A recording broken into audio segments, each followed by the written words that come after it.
You cannot pay a visit to Watkins Glen without taking in the scenery.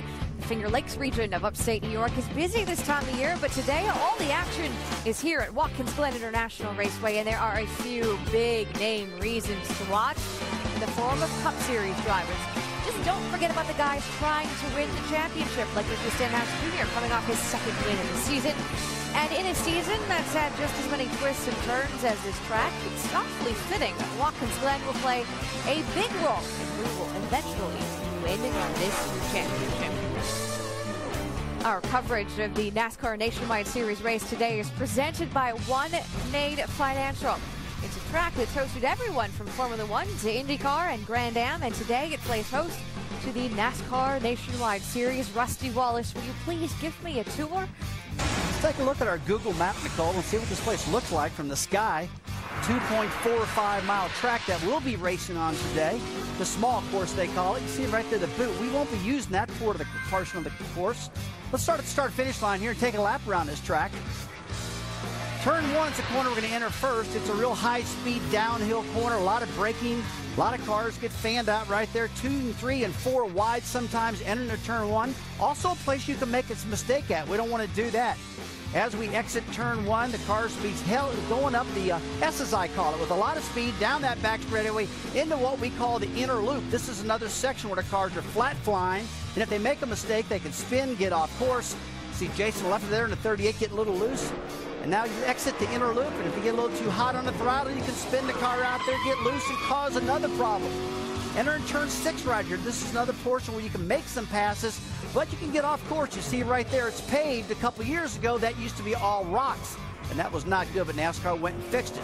Turn 7's the last right-hander heading to the start-finish line. You really want to get a good head of steam right there and get to the line because you want to win this race, and that's how you get it. And that's a lap around Watkins Glen. You know what you didn't mention? What's that? You didn't mention pit road. And that's important because that's where you'll find the ESPN pit studio. And inside that studio, I'm Nicole Briscoe alongside a guy who has been very successful on the road courses during his Sprint Cup Series career, Rusty Wallace and Brad Doherty. What do you think we are going to see at this track today? Yeah, I spoke with Jeff Gordon, and the thing he's talking about is the new tire. The tire has a ton of grip. So we're going to see these race cars, people trying to take advantage of restarts, trying to take advantage of these passing areas we heard Rusty talk about and gain that track position. But we're going to see some super fast laps, I believe, early on in this race because of that sticky race tire. This is the second road course of the season for these guys. Tires won't be an issue, but that's just part of the equation at this track, Rusty. There are a few areas you have to be concerned about. They are, and we did the track map just now, but I want to talk to you about some key areas that I'm concerned about. I'm actually really concerned about the entry of turn 1. That's an area where you can make a lot of passes, but a lot of guys overdrive it. Take a look at this crash that happened last year. They got very aggressive down there. They were spinning, they were crashing, they were piling up on each other. They finally had to throw the red flag because so much action as they exited turn 1. Take a look at this. On the brakes, it wouldn't stop. Where'd that guy come from? So unbelievable. Now, the S's are another portion right here. You really got to run through here wide open if you can. There's a lot of speed to be made through here. But the problem is, if you get the left rear tire off in the grass, you can spin, and that causes a huge problem right there. Another big crash. What about turn 5? Yeah, turn 5. Now, that's one of the most important corners because we've seen a lot of crashes. This turn 5 is really amazing. Take a look at Jason Leffler coming at you. He loses it, hits the tires. Watch this. Oh, man. Brad, that was a big one right there, buddy. Oh, man. But that's a corner I'll be concerned about all day long. I think we'll see a lot of action on that exit of turn 5 and just about 3 or 4 parts of this racetrack that, Nicole, I'm real concerned about. Well, that practice accident for Leffler happened a couple of years ago. But here is a phrase that you'll hear a lot, particularly when it comes to turn 1. Wheel hop. But what is it? Why is it bad? There's somebody standing by in the Craftsman Tech Garage who can probably explain that to me. Mr. Tim Brewer, please help me out.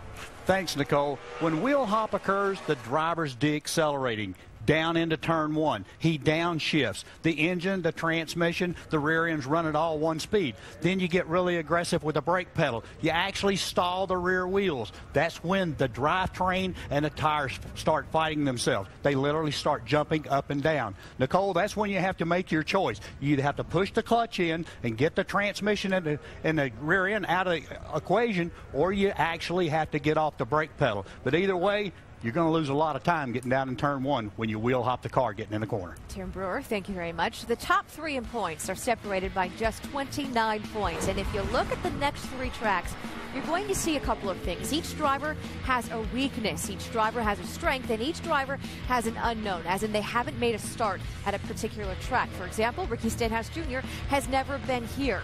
So how do you see this stretch of Watkins Glen, Montreal, and Bristol affecting this championship? Well, let's talk about the day first, right here at Watkins Glen. I'm not much concerned about this particular racetrack, Nicole, because it's pretty straightforward. All right-hand corners, the drivers have been here before, at least most of them have. It's a pretty easy road course to drive, so I don't expect it to be much of a problem. But my biggest problem is next week in Montreal, Canada. We've seen a lot of crashes in Montreal. I'm talking about good drivers, bad drivers. Everybody seems like they've wrecked there. That's the track that I'm most concerned about for these 3 guys you just talked about. I agree. You know, the tracks and the positions that they put themselves in over these next 3 races, that will determine their outcome. As far as the drivers are concerned, though, when you talk about road course racing, all of these guys, whether it be in the Nationwide Garage or the Cup Garage, they're very comfortable with road course racing. The equipment's gotten better. Their skills have gotten better. A lot of these guys actually love to come and test their abilities on these road courses, so the anxiety of going road course racing is over with. So let me ask this. Should drivers be more concerned about the track biting them here, or is this a track where you need to worry about another driver coming up and then biting you? I'm more concerned about the track. I really am, because you can make so many mistakes here, Nicole. You can get down to the turn 1, lock the wheels up, wheel hop, as Tim Brewer was talking about, and get off course. You can tear the transmission out of it. You can over-rev the motor, and you can just flat overdrive the corners and get off course. And you do not want to get off course at this particular racetrack, and if you do, your day's over. And all of that stuff Rusty just described, the wheel hop, the getting off the course, the course, running off track, bumping into one another, makes it a great place for payback. So I say it's the drivers, because you can always rough somebody up who you owe from races ago and say, hey, man, I will hop down in turn 1. I didn't mean to run all over you and ruin your day. But why would there be need for payback? There haven't been any temper issues lately. What are we talking about? I'm completely lying. Tempers have flared lately, like last week in Iowa between the mentor and the mentee. It was Ricky Stenhouse Jr. and Carl Edwards. After the race, during the race, we had all of it.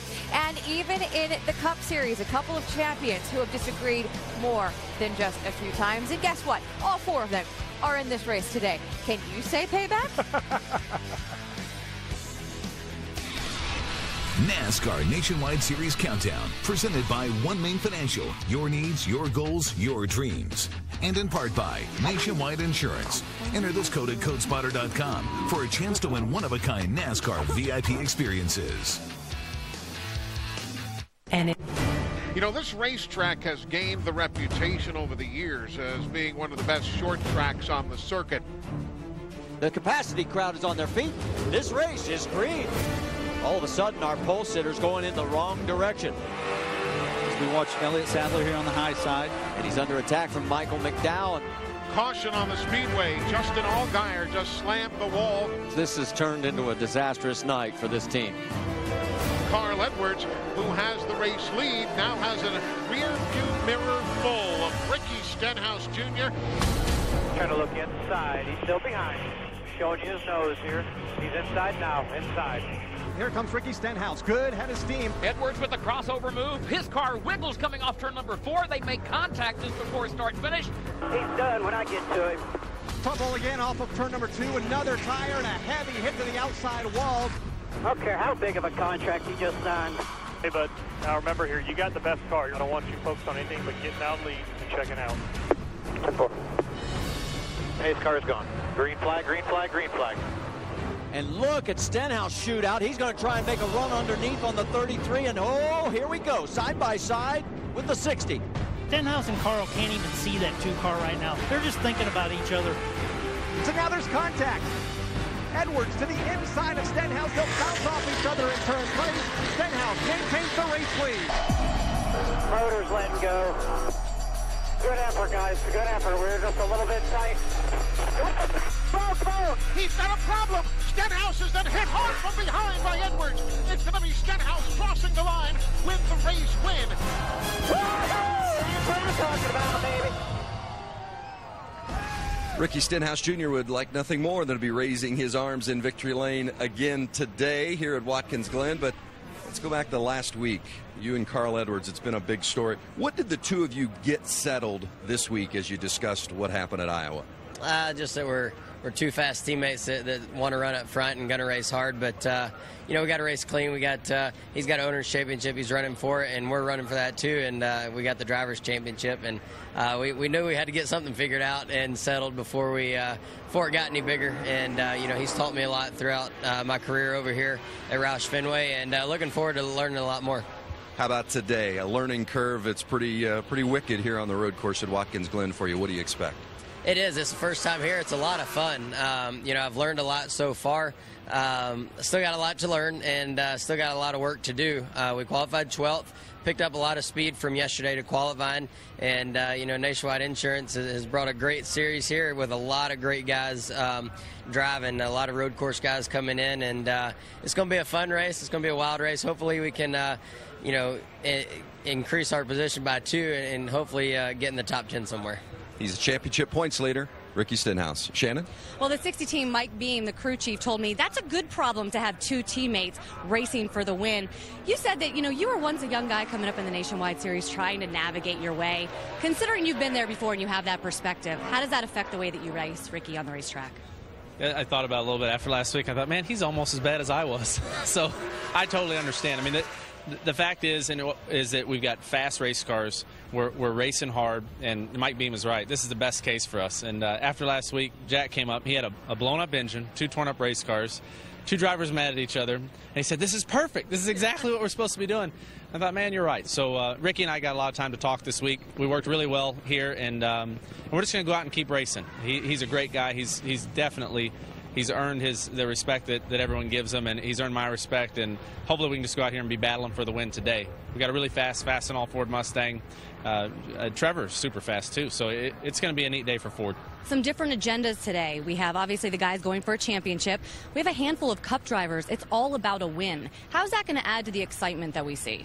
Got some really, really fast Cup drivers in this field. I mean, Kurt is screaming fast. Jimmy's always good here. Kyle is got his regular blistering pace. So I talked to Reed Sorensen just a little bit. I don't know how confident he is in his car, but the biggest thing is we don't want to mess those guys up. Reed, Ricky, Sadler, all these guys have a great battle going on, and we have to be cognizant of that as the Cup drivers and not get in their way. That's a big deal not to impact that championship. It certainly will be an exciting race. Carl Edwards rolling off 3rd. Nicole. Thanks, guys. What do you make, right or wrong, of the young guy, Ricky Stenhouse, standing up to the veteran?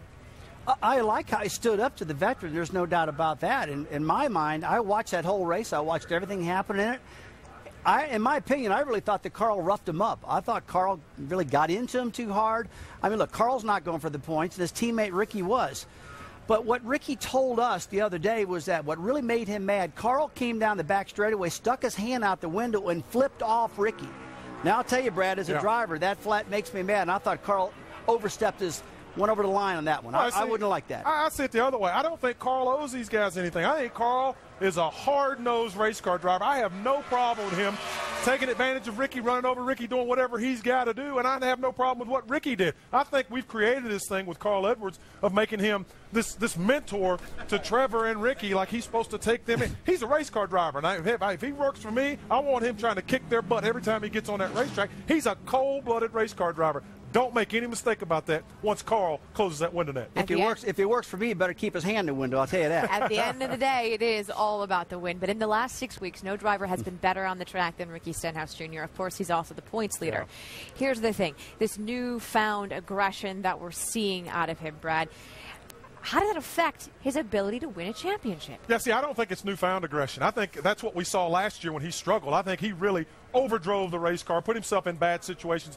because he was so aggressive. I give all the credit to his crew chief, Mike Kelly, who's been a calming voice and a calming force with Ricky this year. He has helped Ricky maximize his potential, keep himself out of bad situations, and give himself a chance to win races at the end of the day. And that's the difference we see in Ricky Stenhouse is Mike Kelly. I tell you, Ricky Stenhouse in my book has came a long way, Brad. We watched him last year doing all that wrecking. I didn't know if Ricky Stenhouse was going to be around, to tell you the truth. But look, he's righted the ship. He's much better. He's driving like a veteran. And I want to make one thing clear. He's got a really fast Ford Mustang, and he's doing a great job driving it. He's taking advantage of this good car. And this is going to win him a championship probably. This guy is flat fast right now. Putting all the pieces together. And it's hard this season because this year we've seen 5 different multi-week points leader. Just about everyone has led the points this season in the Nationwide Series, including Justin Allgaier, who needs to turn it around this week. Eric Almirola has been the second best in the last 6 weeks. Elliott Sadler has fought some bad luck with the help of his very good pit crew. Reed Sorensen, the only guy in the top 14 to have a win on a road course, but of course they're all chasing Ricky Stenhouse. Of racing this weekend, which means NASCAR Now tomorrow at 9 a.m. on ESPN2. We'll have lots to talk about. That is presented by 5 Hour Energy. We are back tomorrow with the NASCAR Sprint Cup Series from right here at Watkins Glen, presented by GoDaddy.com. Join us at noon on ESPN. Then also tomorrow afternoon on ABC at 3:30 Eastern, it's the IZOD IndyCar Series from New Hampshire. And do not forget, next weekend, the NASCAR Nationwide Series takes to the streets or the road again at Montreal, Saturday, August 20th, 2 p.m. Eastern on ESPN. This, of course, Watkins Glen, is the second of 3 road courses on this 2011 NASCAR Nationwide Series schedule. Race number 1 was at Road America, another scenic track, but it definitely was not scenic or relaxing for those involved. Don't leave your couches because it's getting ready to get crazy. NASCAR saying this will be a green-white checker finish and the first attempt at it. Green flag, green flag. That's Phil Newman, and that's going to be trouble. They're piling up. Brian Scott in the wall. That's half a cent of the wall. Sorry, guys. I thought the 22 was going to do something stupid. Green-white checker number 2. Here we go. That's incredible. Overshoots the corner. Allgaier is through to the top spot. There's cars scattered everywhere off turn 6. We're already to lap 54 in what was a 50-lap race. It really does set up a fuel question for these guys. Big time. 2 laps to go. Again. No contact there. Sadler and Fellows. McDowell. Here they go again. Almirola. That car's in the gravel trap. Caution. This might do it for Allgaier. We just won this race. You guys are freaking awesome. Uh-oh, looks like 31 might be out. Is he? Yep. Is he? He's out. Oh, my goodness. That's all. You got to be kidding me. I'm not sure they should allow Fellows to just pass him. He slowed down the caution flag speed. NASCAR has made the call for Reed Sorensen to go to victory lane. What can only be described as a bizarre finish at Road America. Well, exactly. When all the dust settled at Road America, Reed Sorensen was the winner of that race. In spite of that, though, Reed says he doesn't consider himself an accomplished road racer. So today, Reed, with that in mind, what are your expectations? We expect to run pretty well. You know, the main thing we got to do is be smart, and that's kind of what we did at Road America. And, you know, we didn't make any mistakes. That was the key to that. We ran really competitive lap times in the race. For me, the best thing to do is just get in a rhythm, and that's what we did there. And I actually ran some of my fastest laps towards the end of that race. So if I can do that again today, I'll be pretty happy. The Dollar General car is pretty good. I have a little bit of a carburetor issue in qualifying, but the car handled really well. So just be smart today like we did there, and keep it on the track will be key, and I think we'll have a good day. Sitting second in the point standings at a track where there's a lot of contact, is it wiser and safer for you to play offense or defense? I don't know. I don't know if there's a safe way to go about this other than just kind of racing the racetrack and, you know, letting the guys that are going to be real aggressive do what they're going to do. But, you know, we'll do what we've done all year, and that's try to be smart and, you know, be there at the end. And I think we'll have a good day overall. Good luck to you. Thank you. Well, Reed Sorensen will roll off 15th today. Vince. We saw that heartbreak that Justin Allgaier experienced at Road America. Just one of a handful of setbacks since your win at Chicagoland, now 5th in the championship standings. How do you view the points position in the chase right now? Well, unfortunately, we lost the spot last week. We felt like we've had a really good season, but like you said, since Chicago, we just kind of given some stuff away. So hopefully we'll have a good run today in the Florida Gulf Safe Chevy. It was good in practice. We didn't really get to make qualifying runs, so qualified 13th. Not exactly where we'd like to be at, but I think if we can play pit strategy and stay out of some of the messes, I think we'll be okay today. Road course racing isn't exactly in your wheelhouse. What's the biggest challenge for you today? I think the biggest challenge for me is being patient enough to know that you need to slow down in these corners more than you would, say, on an oval, but then you need to be able to get the car aimed in the direction you want to go. And I think the other part of it is you know, you're playing strategy at these road courses and knowing when to save and when to go and what you need to do. Obviously, I didn't save enough in Road America, so got to do a better job of that. But you know, these guys do a great job, and Jimmy Elledge has made great pit calls all year this year. So I'm not afraid of what we're going to have to do in this race. I'm just, you know, making sure we see all the messes. Last year we got caught up in a crash, and it wasn't the best of days for us. So hopefully we can not do that and have a good finish. Justin Allgaier, number 31, starts 13th today, Nicole. And this Nationwide Series points battle is very compelling. In fact, it gets so much attention that sometimes we forget it's not just the Nationwide Series drivers on the track. Today there are 6 big-name Cup drivers in the field, and there are 2 road course ringers. So when you're looking down the list of drivers who could potentially steal one today, who are you looking at? Well, I'm not going to look too far down the list. I'm going to look at the pole sitter. That's Kurt Busch. This guy is flat flying out there. I expect him to win this race. I do. I've never seen a car this quick in a long time. Yeah, for me, it's going to be the guy starting 5th, and that would be Ron Fellows. This guy is absolutely outstanding when it comes to road racing. He's got multiple wins in the Nationwide Series. He has 3 here at Watkins Glen. He has 1 in the Truck Series. He is the guy, I think, at the end of the day, who will be the guy to beat. Let's take a look at his bio blast here. Ron Fellows, road racing DNA is what he's all about. 2001 24 Hours Daytona winner, 2-time American Le Mans GTS winner, 3 times GTS Class 24-hour Le Mans winner, 4 Nationwide Series races, like we said, early road course wins, 1 at Montreal, 3 here. The guy is just absolutely phenomenal. End of the day, he will be the guy you have to deal with. And at the end of the day, if you have a question for Ron Fellows, just log on to ESPN.com because he is the in-race reporter. We'll hear from him a lot during this broadcast. Paul Menard, Elliott Sadler are in the field today for Kevin Harvick, Inc. You know the name missing from the KHI lineup? It's that of the owner. You know, the one that wears the fire suits in the family? Up next, Delana Harvick and why she, not Kevin, is the driving force behind KHI. Tell you what, Logano hung right in there. Oh, he got into Logano around. Now punch that motherfucker right in the nose. It's probably not his fault. You know, his wife wears a fire suit and the family tells him what to do, so it's probably not his fault. I wasn't too offended when it happened. I thought it was pretty stupid. I actually thought this is a young kid who's never really had a serious girlfriend to make a comment like that. But, you know, the more I thought about it, he's kind of right. Big picture day. Some at the end, yeah. Big picture day. All right, good luck. There's so many things that goes into making a team successful. You know, I don't take the fact that I employ nearly 140 people lightly. It's a struggle every day to make sure that if this is the direction we continue to go, that I maintain that. That's a big deal to me. I want to start to talk about how we can make each of you individually better as riders because you each have different strengths and weaknesses. You know, literally from Monday to probably Thursday, we're in meetings planning for not necessarily the next week, but, you know, sometimes 2-3 months out, and even years down the road. Oh, you've never been to Pocono? Okay, so pack running shoes, rain gear, and snacks. There's never a time to kind of take a break. Whether I'm here or not, I'm always thinking about this place. And I think a lot of that comes from the time that I spent with my dad. I just have vivid memories of, you know, falling asleep watching my dad race, and I always remember my dad waking me up when the feature was over if I couldn't stay up for it, and riding home in the truck with my dad after the race. We essentially raced off what we could afford. I learned the value of doing something that yourself. I'd go down to the shop and I wanted to learn how to weld, and I wanted to learn how to work on cars, and so he would teach me things around the shop. I went to intern for a company down in Charlotte, and I didn't even know there was such a thing as hospitality. I didn't know all these other things, so, you know, I was leading pit tours, slinging bratwursts, packing goodie bags. Really a whole new exciting part of racing that I didn't know existed. Kevin and I got married February 28th, 2001.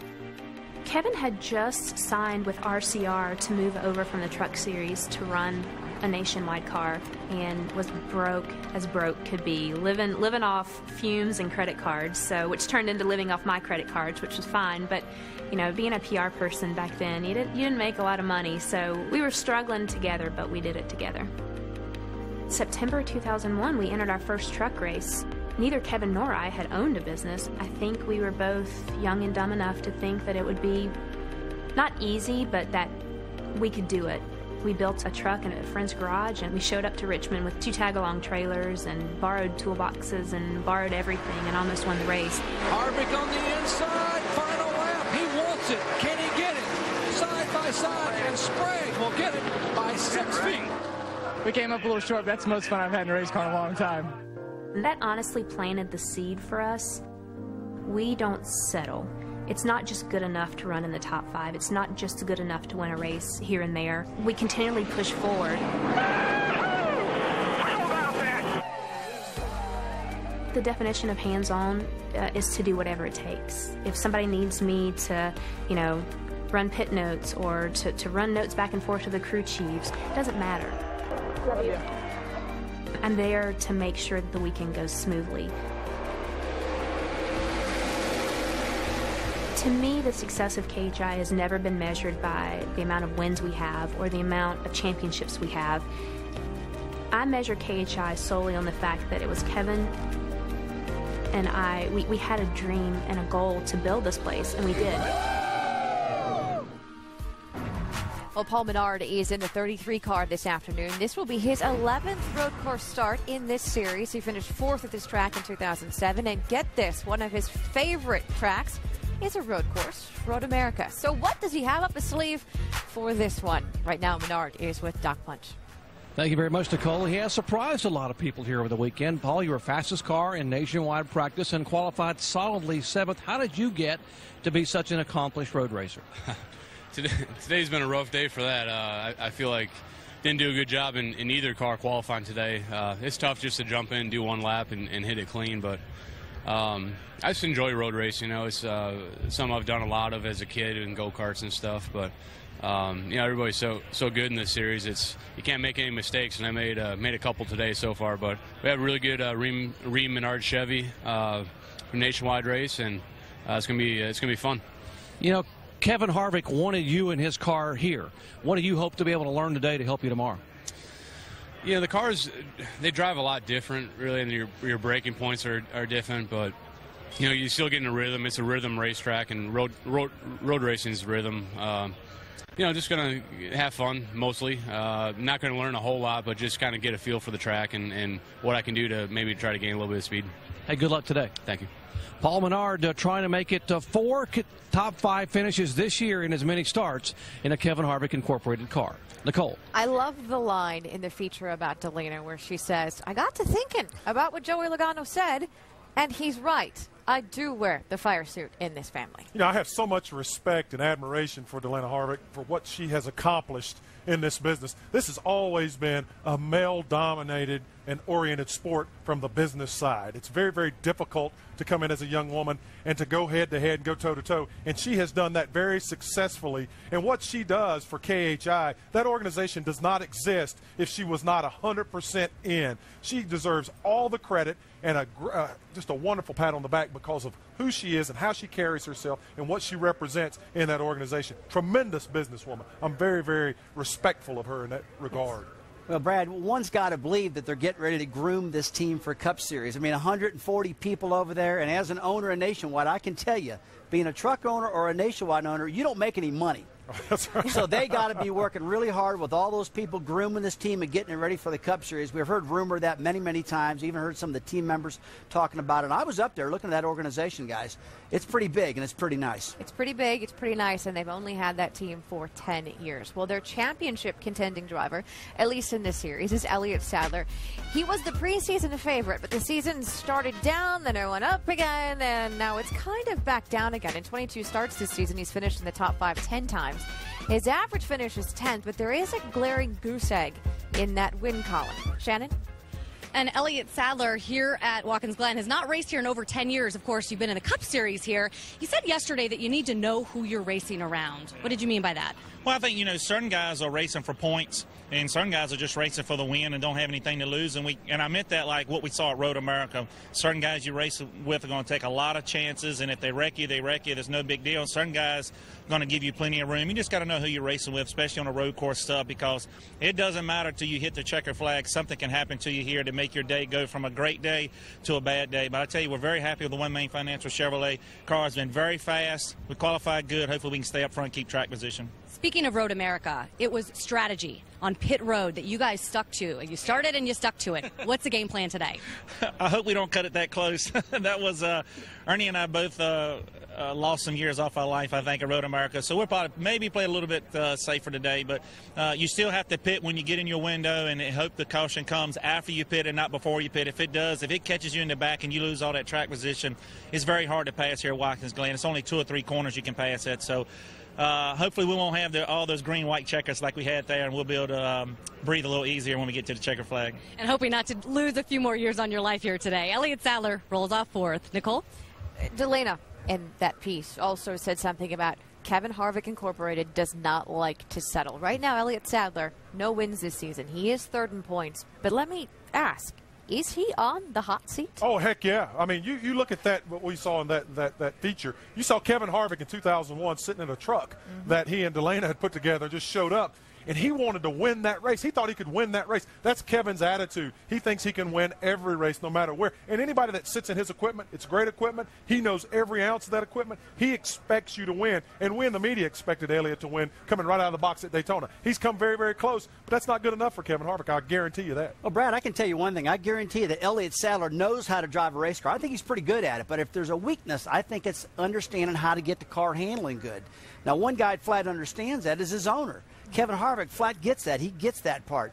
And if I was Elliott, I think I'd be hanging on his coattail all the time. I'd be listening to everything he says, and if I got a question, I'd be talking to Kevin like crazy. He's got a big asset right there in Kevin Harvick, and I'd be using it. And Harvick is a former winner at this track in the Cup Series. Elliott is trying to add his name to this list. Former winners in the field today. We've got 6 of them. Ron Fellows on the top of the chart. He has 4 road course wins. There's also a guy who's won 6 times in this series this year. Kyle Busch, also a road course winner in Mexico back in 2008. Right now, he's standing by with Dave Burns.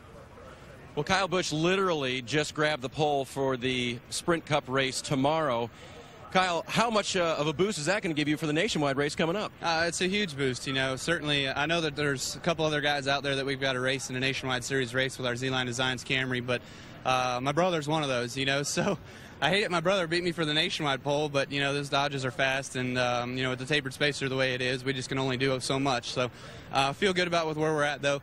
It'll certainly be a race between the Busch brothers, I guess, and you know, I do remember once upon a time the series was called the Busch Series, and hopefully we prove that why here today. It's starting that way. What about the potential for the 50th win? Anything special planned here? Because I remember you've had some interesting celebrations here in the past. Yeah, no, nothing special that I know of anyways. It's, you know, it is Watkins Glen, and, you know, there's certainly just a cool aspect to getting a victory lane on a road course, so that's what we're looking forward to today. And there might be another Busch that gets in the way of that, so we'll see what it comes down to towards the end of the race. Thanks, Kyle. Ought to be great today in the Nationwide Series, guys. Well, Kurt is in this race this afternoon, and his little feud with Jimmy Johnson may have continued last weekend in Pocono. Today, do we get a continuation, part 20? We'll see.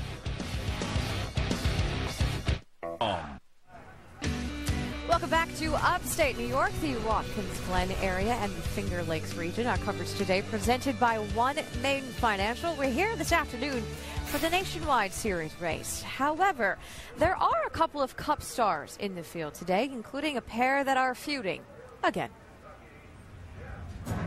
I'd rather lose to any other 41 cars out there than this 48 car. Make a Kurt Busch goes around. Oh, look at Jimmy Johnson and Kurt Busch. Oh, more contact, more paint rubbing. That looked like a comeback to me. They touch. Johnson gets loose, goes high. Busch gets around them all 4. The old Busch and run, and you absolutely know Jimmy Johnson owes Kurt Busch. But here comes Johnson. Gets the right front along the left rear of Kurt Busch's car. Trouble. Kurt's into the wall, and Kurt's getting the worst of it. What happened? Got wrecked on the straightaway. How did it happen? Jimmy Johnson drove straight through us. For us to finally put a nice exclamation point on a road course race and not getting run over by a Hendrick car feels pretty good. See Kurt Busch fighting back with Jimmy here. They touch coming down the back straightaway. That could get ugly. It's getting ugly. Man, I raced him hard, raced him smart, raced him clean, and he wants to come over here and about it. If you look at over the years and what his mouth has done for him, I'm not going to let him run his mouth. It's just kind of how it is. Will this carry forward to the chase, Kurt? It always does with the 48 and the 22. Well, there may be some disagreement over who did or said what last weekend at Pocono, but there's no argument over how good this guy is, Kurt Busch at Watkins Glen. Kurt, 3 times here in a Nationwide car and 3 pole positions. But you haven't been in a Nationwide car for 4 years and never been in a new car. What's the biggest unknown for you today?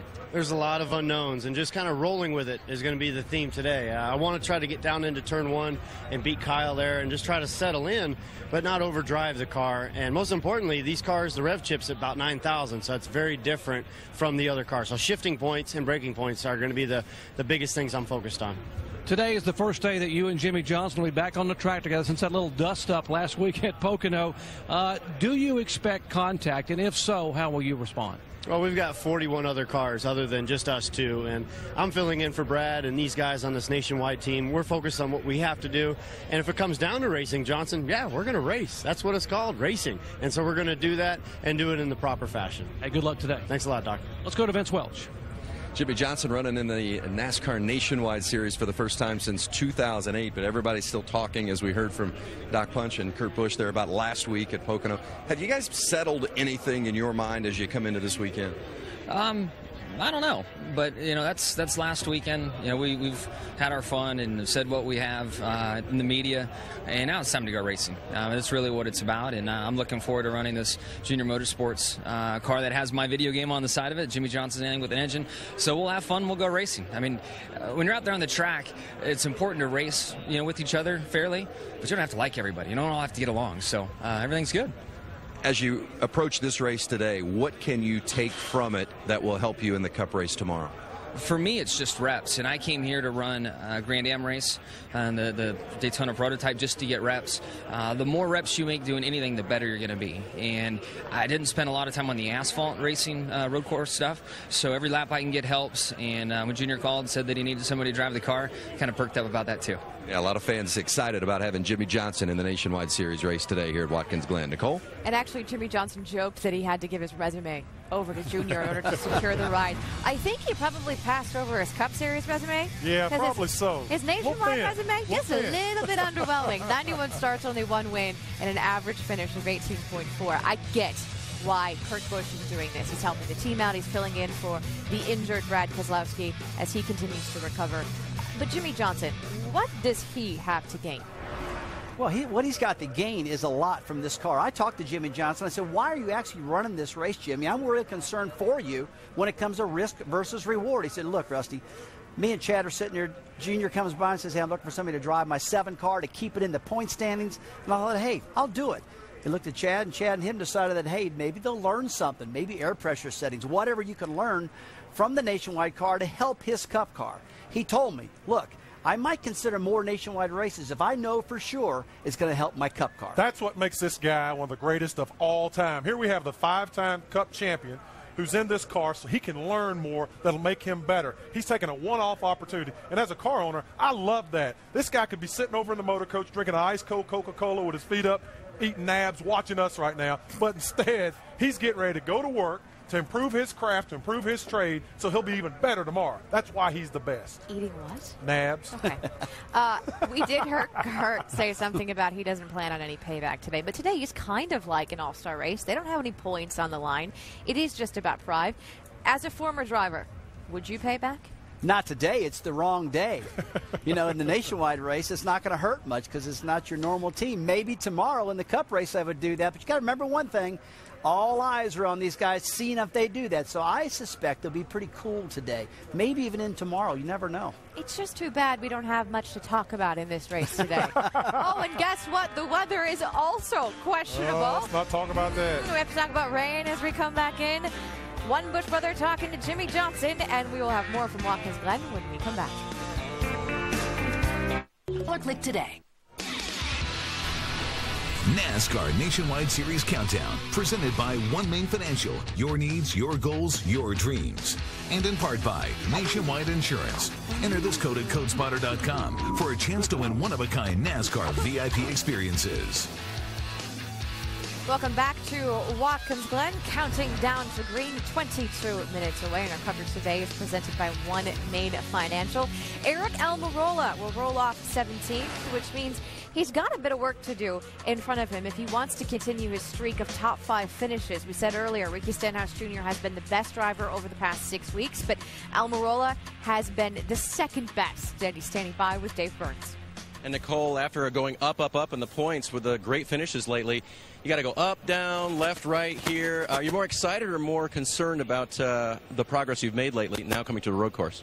No, we're excited. I'm really happy with all the hard work everybody's been putting in at Junior Motorsports and the consistency that we've had over the last few weeks of clicking off those top 5s, and we just want to continue to do that. I'm shooting for a top 10 here this weekend. Road course racing is definitely not one of my strong suits, but we got a really fast car. Ragu Chevrolet is really fast, faster than I am, and I messed up a little bit in qualifying, but I feel like we got a really good car and we're capable of running the top 10. So hopefully Pops and Damien got a good pit strategy figured out, and I keep all the fenders and stuff on it for 82 laps, and we'll have a good finish. Eric told me he's also gotten advice from teammates Jimmy Johnson and Ron Fellows this weekend, and that's not a bad team. Nicole? A couple of keys to this race. One, track position. Absolutely. Just like our oval track racing, it's so hard to pass because the cars are so competitive. But the difference is here on a road course, you can use that old chrome horn and get you a little bit of position. But, Brad, you got to not make any mistakes, man. Don't tear the transmission up, do nothing wrong, and above all, stay on the course. That's important. Don't get this car off course. Seems kind of like common sense. That's very It's already been a really busy day here at Watkins Glen, and it's about to get a whole lot busier. Calm. Back in upstate New York, a very scenic area. Some wineries, some farms, and of course the Finger Lakes. Not too far from there, you'll find the 7-turn, 2.5-mile Watkins Glen International Raceway. And today we're getting ready for 200 miles of twists and turns. A couple of drivers to watch as we approach green, 17 minutes away. What do you think? I think nobody twists and turns any better than Ron Fellows around this racetrack. I think he will be the guy to watch as we get towards the end of the day. He absolutely can get around. He's won 3 races here. He's won at Montreal as well, and he's won the Truck Series too. Tell you what, the other guy that I like is Paul Menard. This guy grew up in Wisconsin, calls Road America one of his favorite racetracks. He loves road racing. He's one of our most recent Cup winners, too, and winning the Brickyard 400. Starts 7th today. I think he's in great shape. We've seen nationwide qualifying already on the track today. We've seen Sprint Cup Series qualifying, and now we get ready for the green. And now, race fans, here's Reverend David Fife from Bentley Creek Wesleyan Church offering today's invocation. Thank you, O God, for another opportunity to celebrate the running of the Zippo 200 here at the Glen. We ask your blessing upon the activities here today with your hand of protection upon each driver, crew member, and course worker. Grant us a safe race today, O God, and help us to remember that all good things come from you. Amen. Now, once again, here's singer-songwriter Kim Devine as she performs our national anthem.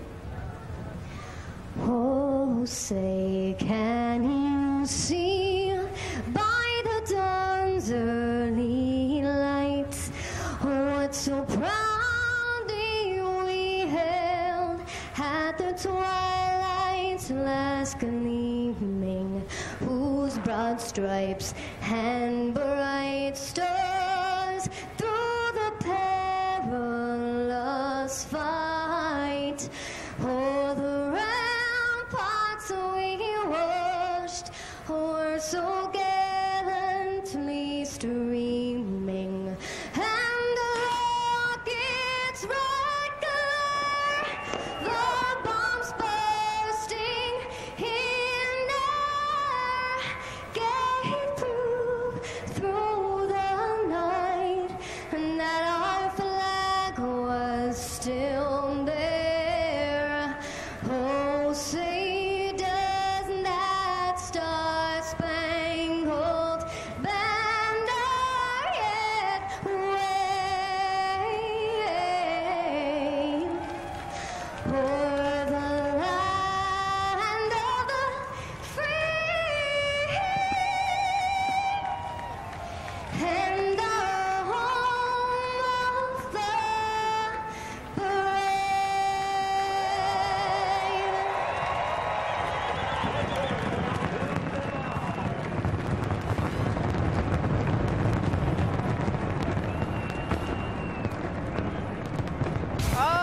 So much to talk about today. The Nationwide Championship. How will it be affected by the twists and turns of this track? And don't forget about the Sprint Cup stars in the race. It will all unfold next at the Glen.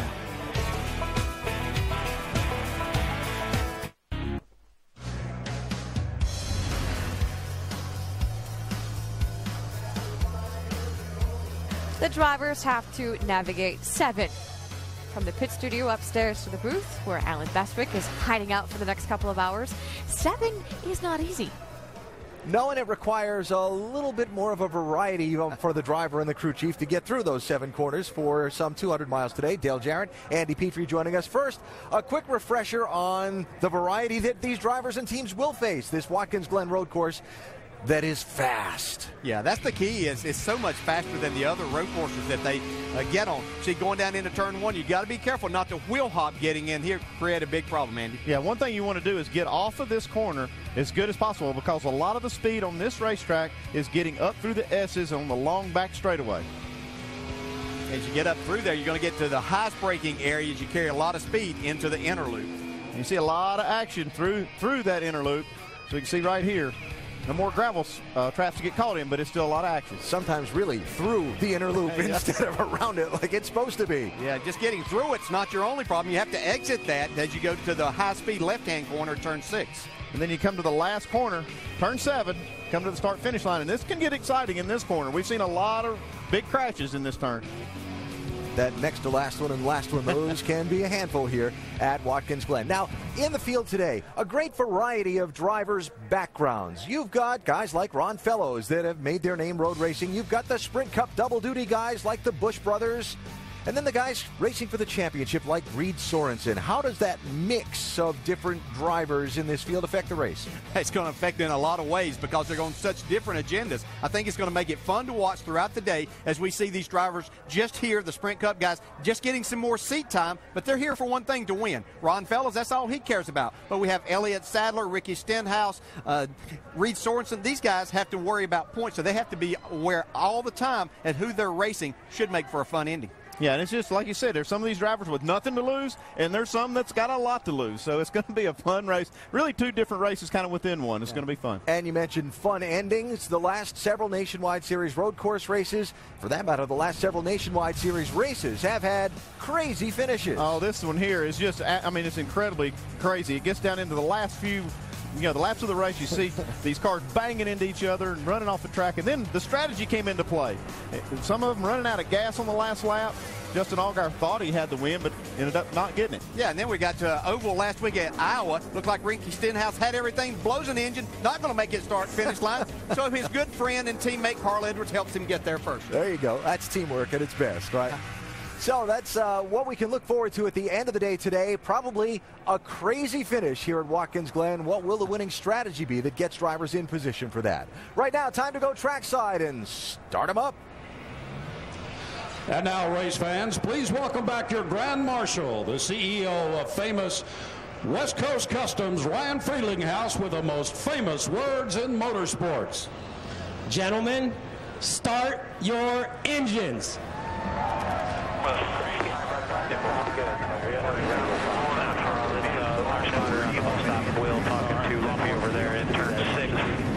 They hadn't heard you on this one. We all got you. Once he starts rolling away, we'll out on the thing. Start picking some spots. All the different spotters some of these drivers have on the radio. Got to do a roll call here before they get going out onto the racetrack. We are almost set to go racing at Watkins Glen. That man, Ron Fellows, is our in-race reporter. We'll talk to him on the pace laps and get the race started next. Tremendous success at Watkins Glen in the NASCAR Nationwide Series for our in-race reporter today. Ron Fellows, a 3-time winner at this racetrack just in this series alone. 1998, again in 2000, and oh yes, again in 2001. Rapid Ron went to victory lane, and we'll be watching and riding with Ron Fellows today here as the Nationwide Series goes to it at Watkins Glen for today's 200-mile race. A look at the starting lineup across the top of the screen as the cars get set to roll off from the pit lane. Signal being given to them now to head out onto the racetrack. And when we get to that 5th starting spot is where you'll see car 5, and that's Ron Fellows, DJ. Hey, Ron, Dale Jarrett, the ESPN. You have a copy? Copy. All right, Ron. Hey, thanks for talking with us today. And our first question comes from our ESPN mailbag in Domingo in Vista, California. Asks, since you've raced sports cars in most of your career, how different is driving a sports car compared to a stock car? Well, the biggest difference, Dale, is these cars are much heavier, don't have as much downforce, not nearly as much tire. There's a lot more finesse involved here. They're in a lot of ways, it's actually more difficult to run the stock cars, but I sure have a lot of fun doing it. Well, speaking of how difficult that is, and you're starting up towards the front, but you'll have to pass some cars today. Do you have a favorite spot on this racetrack that as you look at the race today, that this is where I would like to make the majority of my passes? Well, in the past, the traditional places are certainly turn 1, and then the bus stop. The bus stop's a little more difficult now that they've flattened out the curbing, but those are the two primary places. All right, Ron, you have a great day, and we'll talk to you later on in the race. Thanks a lot. Thanks, Dale. I just want to give a quick shout out to Jeremy Dale, a buddy of mine. He's recovering in Toronto in the hospital. And we wish Jeremy well. Jeremy, longtime road racer of great success. Look at some of the other onboards that we have lined up for you today to give you some great looks in this race besides Ron Fellows. We've got shots where we can see drivers shifting gears. We've got that over-the-shoulder shot where you can see the whole picture of them at work and where they're going. We've got the foot cam. That one's in Paul Menard's car. Love that shot. So some great drivers and some great angles for us to ride on board and see the action today here at Watkins Glen. From pit road, before we go green, Dr. Jerry Punch. Thank you very much, Alan. Since you normally do not lose a lap when you pit on a road course, pit strategy here involves a couple of simple calculations. For example, fuel mileage. Now here in Kyle Busch's pits, these guys have figured out that Kyle can go on the average of about 30 laps on fuel. Now you take that number and you subtract it from the race number. 82 laps is the race checkered flag. You back it up now, that's lap 52, which means that's your last stop. You subtract 30 more, that's lap 22, probably the first time we'll see Kyle on pit road. Why is that important? Well, here, if you can pit under green and be the first guy on pit road, you're the last guy out there when everyone else pits, which means you will win the race. And oh, by the way, all of that sounds simple unless weather gets involved. Alan? And Doc, we factor all of that into a look at our Goodyear track facts for Watkins Glen here today. And yes, Andy, the weather is going to factor into that strategy. Well, they're going to be watching these radar screens just to see it. But this strategy is what it's all about, to maintain track position on a road course. Yeah, we talked about those number of turns. All of these are high-speed corners, so you have to be very precise in hitting your marks. Because of the weather, NASCAR earlied up the command to start engines by 5 minutes. They've also knocked one pace lap off. So we're going to be coming to the start in a little over one more lap. So a quick break before we go green at Watkins Glen. The NASCAR Nationwide Series going road course racing in just one more lap.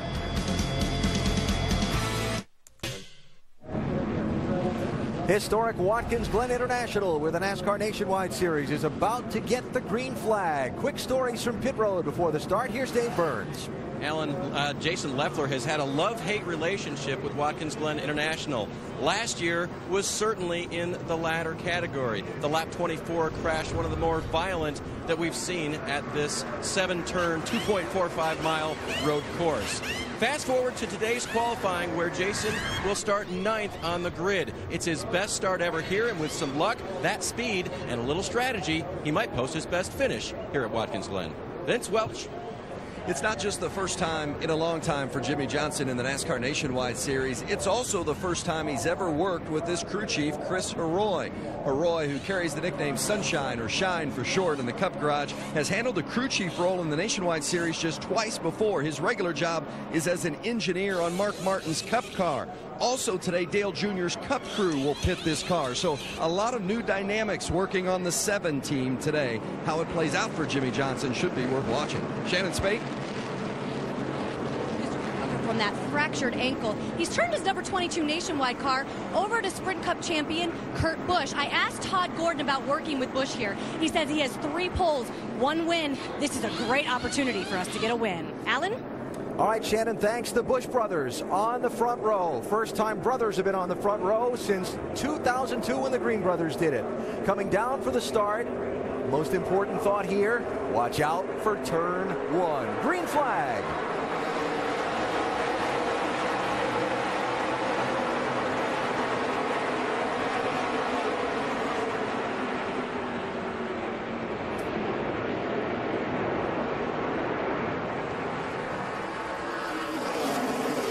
They all made it this time. They made it through turn 1. Let's see how they do up through the S's. They finally do get single file. It's a hard place to be. Double file is up through these S's. Very narrow. Back straight away first time, and now the hard braking for the inner loop. Yeah, see who tries to take advantage of this opportunity right here to get a little track position early.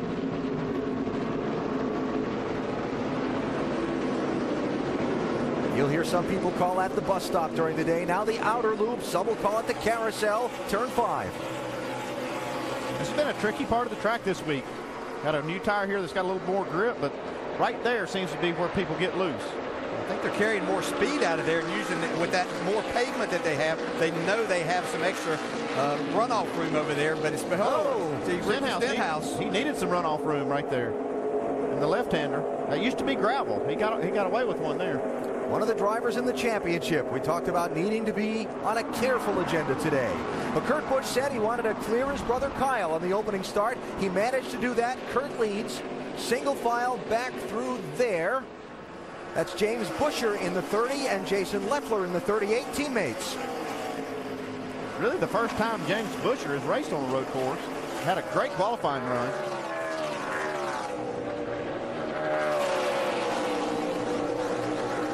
And Trevor Bayne in that 16 right behind him. You see the windshield wiper on Trevor Bayne's car already. Yeah, they allow the teams to put all these things on the car before the race, and they'll actually give them one more chance if it does rain for the other teams that don't have those wipers to install them. But they have to do it on a live pit stop if we do happen to get rain. NASCAR having rain tires here for the Nationwide Series cars. Will use them if necessary. Is that Kyle Busch's team, or was that just a windshield strut, or do they have that wiper blade on already? I believe Kyle Busch did have. I think he's got a couple of wiper blades. I saw his car in the garage yesterday. It looked like he had 2 blades on the car yesterday. Most of these drivers, and certainly the fans sitting here that's come out for this race today, are hoping they don't encounter that situation.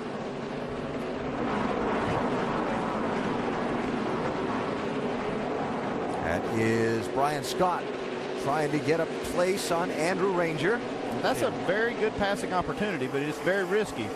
We heard earlier about wheel hop, and that's where the most danger is for a wheel hop is getting in turn 1. Yeah, and anytime that you pull to the right side to try to make that pass, you're taking a chance of that driver not knowing how far up you're there because he's paying attention to what he has to do. So it's very difficult sometimes.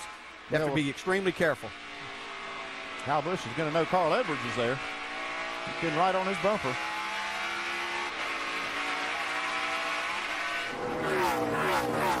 This for the race lead. Kyle, of course, filling in for Brad Keselowski. Keselowski injured in that testing crash at Road Atlanta a week and a half ago, then winning the Sprint Cup race last Sunday in Pocono. But Penske Racing, in my opinion, Brad would probably disagree, but in my opinion, wisely deciding to give Brad this Saturday off. Yeah, I think it's absolutely a good choice. You see Kyle closing in on his brother Kurt right there in the 22 car. But, yeah, Brad Keselowski needs as much time off as he possibly can. Now he's got himself with that second win and situated inside the top 20 in the Cup Series with one of those wild card berths. And the physical demands of racing on a road course. Yeah, it's extremely difficult because you have to run across these curbings, and Brad's going to have a long day tomorrow, but 2 days of that would be tough. This doesn't seem like it may be that much, but it really throws you around, especially this part of the racetrack right here where we see the leaders going through. That's one of the worst places, bouncing to the left and to the right. Yeah, because the speed through that section of the track is going over those curves. You've got to hit them just right, but you have to take those inside tires and put them on the curve. Now, I want to back up just for a second and talk about the rain contingencies for the Nationwide Series. There are rain tires on hand for the Nationwide Series. They will not be used in the event of rain for the NASCAR Sprint Cup Series race tomorrow. If the rain were to begin, NASCAR would put the caution out for the rain. When pit road is opened, teams would come in. They would have to mount, at their option, a wiper blade. They must have a working marker light in the rear window of the car, and then bolt on the rain tires. We're not going to have to worry about it, though. I think we're going to be good. You're confident? Yep. If I'm up on the box, I'm going to plan on a dry track for the rest of the race. All right, all the way through.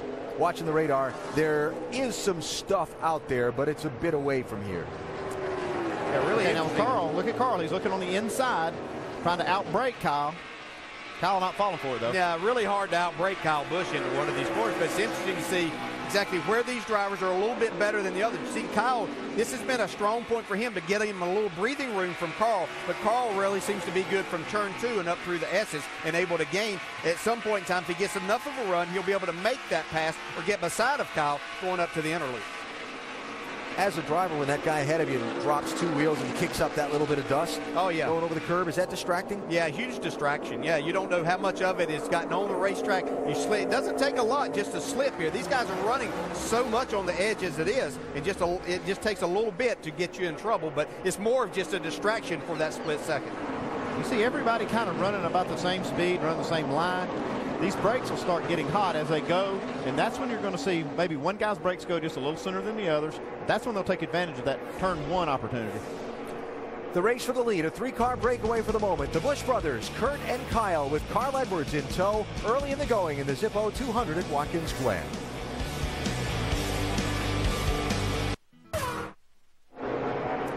Welcome back to the Zippo 200 at Watkins Glen. Make sure to go to NASCAR.com for all your latest NASCAR information.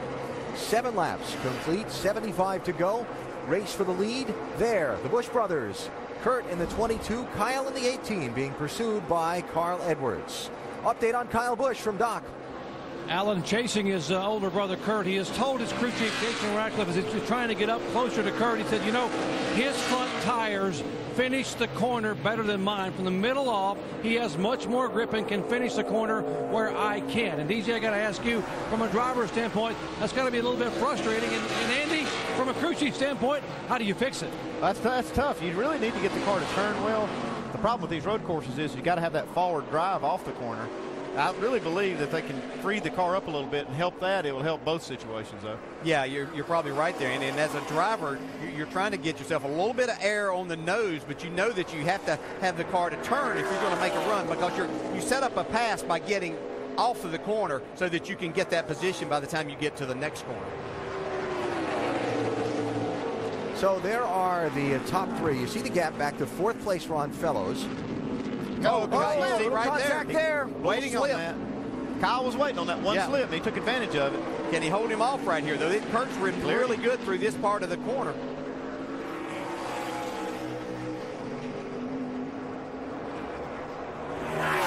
New leader, Kyle Busch. Now he's the hunted. Yeah, that shows what happens. You talk about having to run across those strips and those curbings, and that's exactly what happens. If you catch it just a little bit wrong, try to get back in the gas too soon, or carry a little too much speed, then it throws you sideways, and it only takes a little slip when you've got guys right on your bumper. Can Kurt counter under braking in turn 1?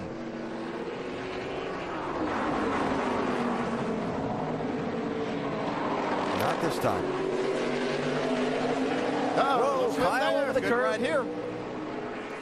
That's the spot that you want to be in as you go to turn 2 and then up through the S's. Better close that door quick, yeah, too. Because here comes Carl.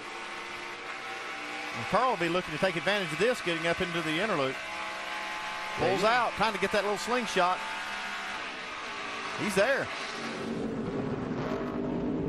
You know, Kyle got passed by Marcus Ambrose there one time. He's not going to let that happen again. That's some good, hard racing early here. That was fun. So, 2 laps, 2 lead changes there between the Busch brothers. And then we got traffic ahead. So, what's coming up? Hey, he talked about just that one slip out at the inner loop. Here was the first change of the lead. Watch Kurt Busch. He's leading now. So he caught just a little too much curb on the first one. Yeah, and he's talking about exactly what Kyle was talking about, that Kurt's car turning really good. That really hindered him right there. See, looking here from Carl Edwards. Well, he got a good show. Yeah. So that was the first one. Then they went down to turn 1, and it changed again. Carried just a little too much speed off of turn 1. Kyle did. Kyle does a good job not to lose more than one spot in that situation. See how all of that's kind of separated the 3 cars where they were literally nose to tail, but a little bit of space there. That won't last for long. At that point, when you're racing that hard, you use up a lot of brake. You have to understand that you still have a lot of racing to go to over 70 laps. You don't want to heat your brakes up too much at this point in time. There are the top 3, then 4th place, the red car, the 5 Ron Fellows, and Jimmy Johnson running 5th, Vince. Well, and DJ was talking about the brakes, and Jimmy said that's been one of the biggest differences for him and in the adjustments for him from this car to the Cup car. This, of course, the Nationwide car, it's lighter, it's got more aerodynamic drag, and he said it stops quicker. And that's been an adjustment for him throughout practice and qualifying. Right now, the car's a little free, but he's been fast. Dave? Vince, Ron Fellows knows what he wants out of a car on a road course. So I asked Tony Uri Jr. this morning, did you give him anything overnight before qualifying here that he really requested on the car? And he goes, yeah, something that we had at one time in the car, but we took out of it. He said Ron went away, got to thinking about it, and he thought, you know what? I really liked the feel of the car when we had that in there. I think it was a nose weight change that they ended up making. So Ron, happier with it, qualified 5th, hasn't said much on the radio, just focusing on the race. Alan? All right, Dave, thanks. Fellows running 6 seconds behind leader Kurt Busch at the moment. Now, Jimmy Johnson being in a Nationwide Series race is a rare occurrence. Jimmy, why run this race today? I want more reps on road courses. I really, really, really enjoy running on road courses and want to be more proficient in our Cup car. And I just want to do it. I think it'd be a lot of fun. Junior needs the help, needs somebody in the car, and it's going to be a win-win for everyone. So go out there and run some laps and have some fun. So he's saying the 5-time champ needs more seat time? Needs more reps. Yep, how about that? Well, when it is something you only do a couple of times a year. Yeah, it makes sense. Yeah, that's the key. It's just kind of weird that he's saying he needs more seat time. Yeah. He's 5-time Cup champion. Well, the other thing he said is the fact that I've only got one Nationwide win really sticks in my craw, and I want to change that. Johnson running 5th now, behind the Busch brothers. That first round of pit stops, believe it or not, is not all that far away. Coverage of Major League Baseball continues on ESPN and ESPN2. First on ESPN Sunday Night Baseball at 8 Eastern. The Rockies take on Albert Pujols and the Cardinals. Then on Monday Night Baseball, the Giants face the Braves on ESPN2 at 7 Eastern. It's Major League Baseball, ESPN Sunday and ESPN2 Monday night. Both games also available online at ESPN3.com. Early going at Watkins Glen for the NASCAR Nationwide Series today. Kurt Busch and Kyle Busch running 1 and 2 right there. Kurt subbing for Brad Keselowski today in the Penske 22. Opened up a little bit of a gap on 3rd place, Carl Edwards. Joey Logano running back in 8th position right now. Shannon? And Joey Logano finished 2nd in this race last season. It was his best road course finish. However, he's always looking to improve. And this week he's been working with road course specialist Max Pappas all week. Max has been on the radio talking Joey through. He's actually up in the spotter stand right now. And this is the advice he had for Logano a couple laps ago. Joey, focus on using the rear end of the car. Rear end of the car. That's a good part of the car. Smooth into the corner, Joey. Smooth and fast, not deeper in the corner. Logano says that 20 car just lacking front grip. But, guys, he's running 3 series this week, Grand Am Cup and Nationwide, so a lot of laps for Joey Logano. Rusty Wallace, if you're going to have a road course coach, Max Pappas is a good one to have, huh? Yeah, he's a good coach, no doubt about that. But, Alan, I like what he said about Joey, use the back of the car. On road courses, you tend to sling the car from left to right. And I always kind of use this term, it's called body English. It's taking your body of the car and throwing it to the left, throwing it to the right, and actually, tossing the car around. You can do that on a road course, and that's exactly what Max is talking about. Just don't drive in the corner, turn the wheel, use the back of the car, use your brakes, use all this body English I'm talking. I know Dale Jarrett knows exactly what I'm talking about, because Dale, when you and I did this, you had to drive that way. Yeah, you're right, Rusty. You did it a lot better than I did, but I understand what you're talking about. And you do just have to sling these cars around, and that's what this type of racing is all about. But it makes it more difficult if the front's not sticking the way that you want it to get that back to go where you want it to go. You just want to be the boss as a driver. You got to make that car do what you want it to do. Shannon mentioned that Joey Logano running 3 series this weekend, this Nationwide Series race, one of them, the Sprint Cup race tomorrow, another. He's also running the NASCAR Rolex Grand Am Series race in the GT class. Let's just say Friday didn't go as well as he wanted. Yeah, he might not be racing this car. That's Joey in this 31, and it really went wrong. Yeah, man, that was a qualifying run. He was out there on another lap. He had already set a fast time, trying to go around a slower car, but man, did he tear that thing up. Kyle Busch with a bunch of grass on the grill, Doc. And a lot of steam pouring out of the front of this car. They got to get the grill clean, lots of grass. They're going to take some wedge out to try to free the car up, Andy, as you had called, to make the car freer, get off the corner, but very, very hot. Steam pouring out. Got to get it full of fuel and get that grill clean. Came down like 3 laps early, guys. Yeah, and that could hurt him, Doc, because he can't make it now on the one more stop. And that's going to maybe hurt him in his chances. Here's what happened that got all that grass up on that front splitter for Kyle Busch. Well, he's been running behind his brother quite a bit, and then he runs through right. Oh, man, that's a lot of grass. Wow. Yeah. Yeah, he had no choice but to get that thing down quickly. Yeah, get it cleaned up. No out of bounds or anything. You can make that corner as straight as you want to. Obviously, it's not the proper way to go through there because you can see what happens with these splitters. Just clogs up the grill in a hurry. He'll have to go into some fuel conservation mode a little bit now, Andy. Yeah, he will. He won't be able to run it as hard as he would like to. He may be able to stretch this, make it on one more stop, which would keep him on his strategy. But he will have to go into a conservation mode in both segments, not just the last one. Here's the interesting part about that. Kyle and his brother Kurt had moved away from the pack so much that he made that green flag stop, came back out, and he's only fallen to 16th place. Well, that's the way it works, and that's why these road course strategies are the way they are, is because you don't lose a lap. You can get in, you can get out, make these tire changes and fuel up, and then you don't get lapped, and the caution comes out, you just stay out. I'm not sure how much fuel he's saving right now. He's not saving any fuel. Not now, anyway. Now, Carl Edwards up to second place. Get the water buffalo ready. Get the water buffalo ready, the big tank that forces water into the car when it's overheating. Doc, how about Carl Edwards? He definitely has that issue, Alan. He said a moment ago, water temperature 280 and rising. And just now he said water temperature 300 and rising. He said we got to come now. So they're going to come down, try to get the grill clean, and try to put some water in it. Yeah, that 300 mark is the highest that you really want to run these cars. They don't have blow-off systems where they'll lose as much water as you would normally see in your passenger car, but they do need to get that thing cooled down.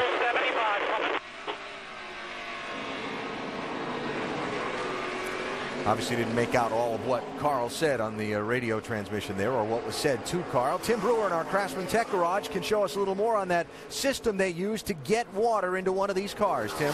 Thanks, AB. First thing when they come in, they've got a valve right here at the top of the radiator. What he's going to do, he's going to plug one hose into this area right here, another one into here. What he's trying to do is replenish the water supply, and he's got a sight glass over here. This is the way you're going to find out if you've got all the water back in the system before you send the car back on the racetrack to cool the engine. Yeah, he's going to have a pretty good pressure system to put the water in because it's under about 30 or 40 pounds, maybe up to 50 pounds of pressure. They got to force the water in. 260. We're looking good, guys. We're looking good. We did not push any water. Carl Edwards here talking to the crew a moment ago, talking about the fact that, hey, if I come now, how close are we on fuel? And Mike Beam said we cannot make it on one more stop. So Carl's going to try to milk it at least a couple more laps, at least one more lap, to try to be able to get where he can come in and get there on one final fuel stop. AB. All right, thanks, Doc. So we'll keep an eye on Carl Edwards. Not that far away from scheduled pit stops for the race leaders. Kurt Busch out in front of Carl by 6.8 seconds. At this point, the race to the lead has been adventure-filled in these last few laps. Still early on, though, in the going at Watkins Glen in the Zippo 200.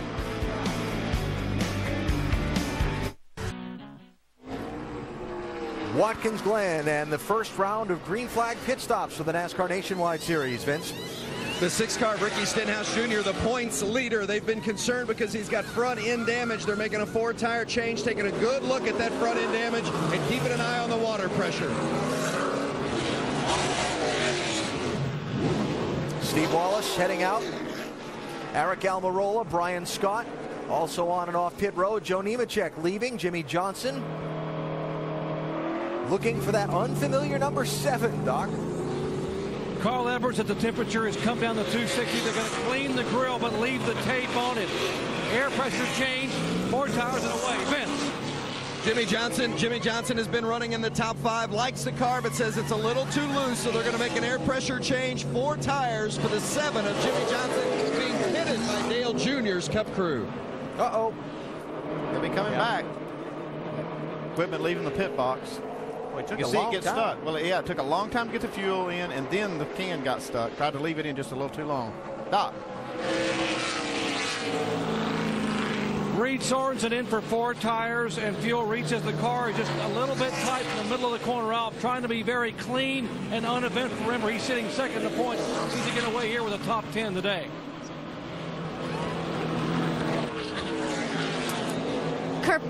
Kurt Busch, your pole sitter, he's bringing that number 22 car in right now, driving, of course, for Brad Keselowski. He says he's tight to the left and loose to the right, but told Todd Gordon, don't make any major changes. This car is good. We've seen how fast he is in this race. They're going to bring it in, put 4 tires, and they told Kurt Busch to wait on fuel.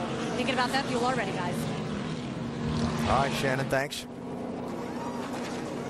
Stop penalty coming for Andrew Rangers, speeding on pit road. Penalty coming for Jason Leffler, removing equipment.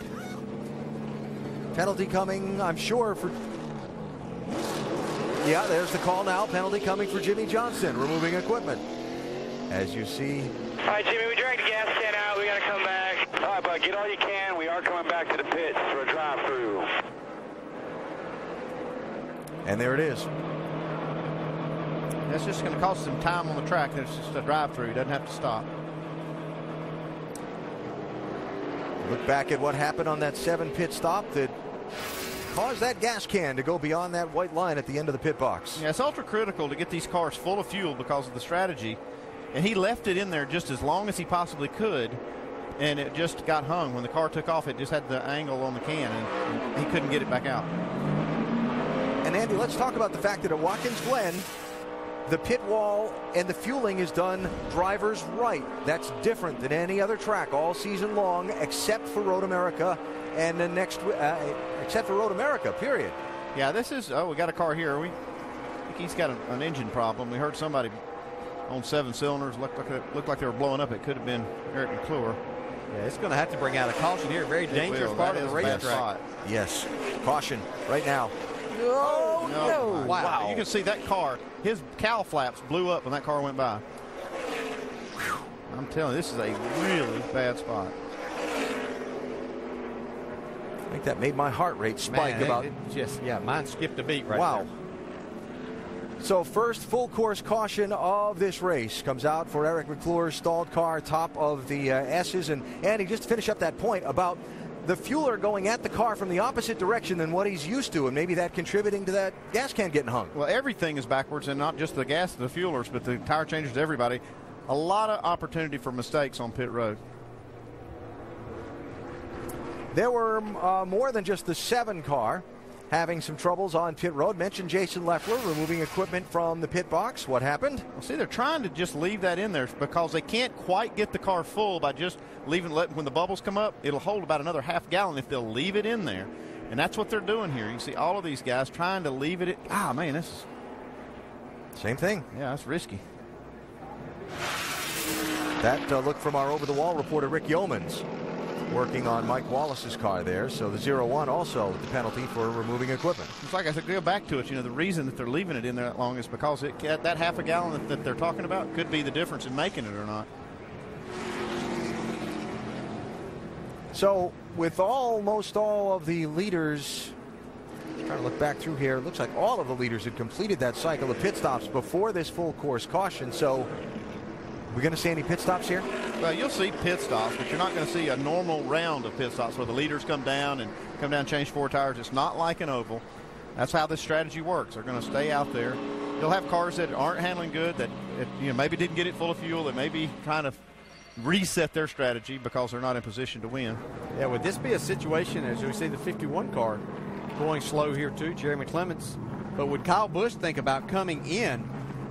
We only have 23 cars. He made up a lot of time. He's actually the leader of the race right now, but we know that he can't make it from here. Well, this is where, the cars that did not pit, if there's any cars that did not pit and they pit here, they'll lose all the track position here. The one I'm thinking about most is the 7 car that got the penalty. If Kyle Busch's team knows that he cannot make it, then he will probably come in here and just bite the bullet and start over. But if they're thinking about, hey, this caution might help, another caution might be able to extend it where we can make it on one more stop, they'll stay out. And that's kind of telling us where they are. By staying out, we know that their strategy is going to be to try to make it on one more stop. Pit road open. So far, no takers. So we will take a break under the first caution of the Zippo 200 at Watkins Glen. The Busch brothers running 1-2. This time, though, it's Kyle out in front after green flag pit stops. Welcome back to Watkins Glen International Raceway. 26 laps down here so far. Kyle Busch is your leader.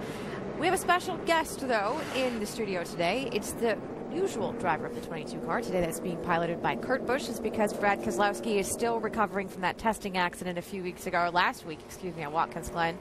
How are you feeling? I'm good. I'm glad to. I made it up the stairs, so that was a major accomplishment. We watched you get in. It's a little ginger. This thing is really high up, so you probably can't tell that, but made it up the stairs and got a decent lap in and qualified for the Cup side. And watching my teammate Kurt, looks like he's running pretty good here. Wow. Well, it's been a big week for you. Of course, it started off with that testing accident, at Road Atlanta. But then you went into Pocono, and you had a pretty good weekend, young man. Well, it was an awesome weekend, and we went there feeling like we could run real well. We went through so much trouble that we got a flat tire in practice, spun out there, and just everything we did was hard to do that whole week. But, I kind of have the saying that, if it was easy, it wouldn't be any fun. So this was a lot of fun because it was really hard to do. It was just a tough week. Everything was tough. Nothing was given to us. And we found a way to get it done and get in Victor Lane with the Miller Lite Dodge Charger. At any point during last weekend, did you doubt your ability to be able to do all 500 miles at Pocono? There was a couple of rough spots for sure, but, you just had to find a way through it. And, I knew I could make the whole race. It was whether or not I could make the whole race at 100%. And, we just have to tough up and make it work. Brad, for this weekend, I went down and talked to you yesterday. We were just kind of hanging out, and you were telling me, man, my back is killing me. And Sure. it was pretty evident in your face and in your crew chief's face. You were just working on you instead of working on the car. Mm-hmm. How are you feeling now? A little bit better. I've had some doctors come in, and they've been helping me out tremendously. I had them come in this morning. They really helped me for qualifying. But, the biggest thing that makes it so hard is the lefts, rights, and your body moves this way in the seat, then back this way in the seat. And every time it does, it hurts my back. So, and then, of course, you've got the inner loop where you're going over those big curves, and you go up in the air and then land back down. All of those really hurt. So, making those work is kind of a challenge. Brad will hang out with us for a little bit, so we'll have a chance to talk to him more. But now let's get down to Vince Welch. He has more information on the 7 car. Well, bad luck for Jimmy Johnson. They took that can out of the box, so that was a penalty, but they thought it was a drive-through penalty. That was not the case. Listen. All right, Jimmy, you got some bad news. We're at a penalty car and to start the tail end. So I served my pass-through penalty. I guess maybe I don't understand the rule, but I thought it was a pass-through, which I did. Yeah, they wanted to stop and go. That's my bad. I said pass-through, and I tried to count you in and just get it done in time. Well, there you hear a little bit of confusion. Remember, Chris Arroyo and Jimmy Johnson working together for the very first time in the Nationwide Series here. And also, so they just brought Jimmy Johnson in just a moment ago, topped him off with fuel, and also put some tape on the front end to try to help out some of the handling and temperature issues that they've dealt with here in the early going. Right now, 22 car lined up next to his brother. That's how they started, but in reverse order. Brad, how hard is it for you to sit here and watch your car run up front? It's difficult, but it's good to know they have a fast car here. The whole Ruby Tuesday Discount Tire Dodge team has been plugging away. Jock Villeneuve drove this car at Road America a few weeks ago, and you know, it looks like it's fast. Pace car peeling off. That means it's time for the green flag. Alan? All right, Nicole, thanks. The Busch brothers. Not yet. Stacking up. Green flag. And remember, the trouble spot in turn 1 on a lot of these restarts.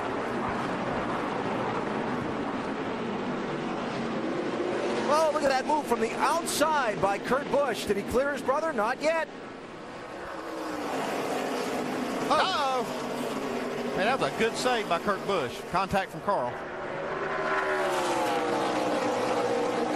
That would have been a really bad spot to get turned around because the whole field's coming. And nowhere to go. Nowhere. And again, the big braking zone at the inner loop.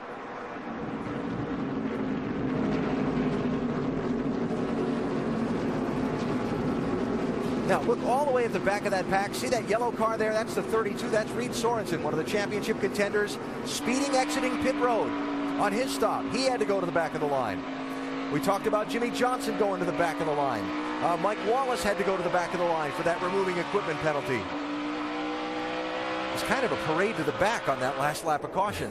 Yeah, and the back of the field right now is a pretty big penalty because there's really only 23 cars on the lead lap, but they had to go behind everybody on the track, which is all the way back to 36, 37 cars.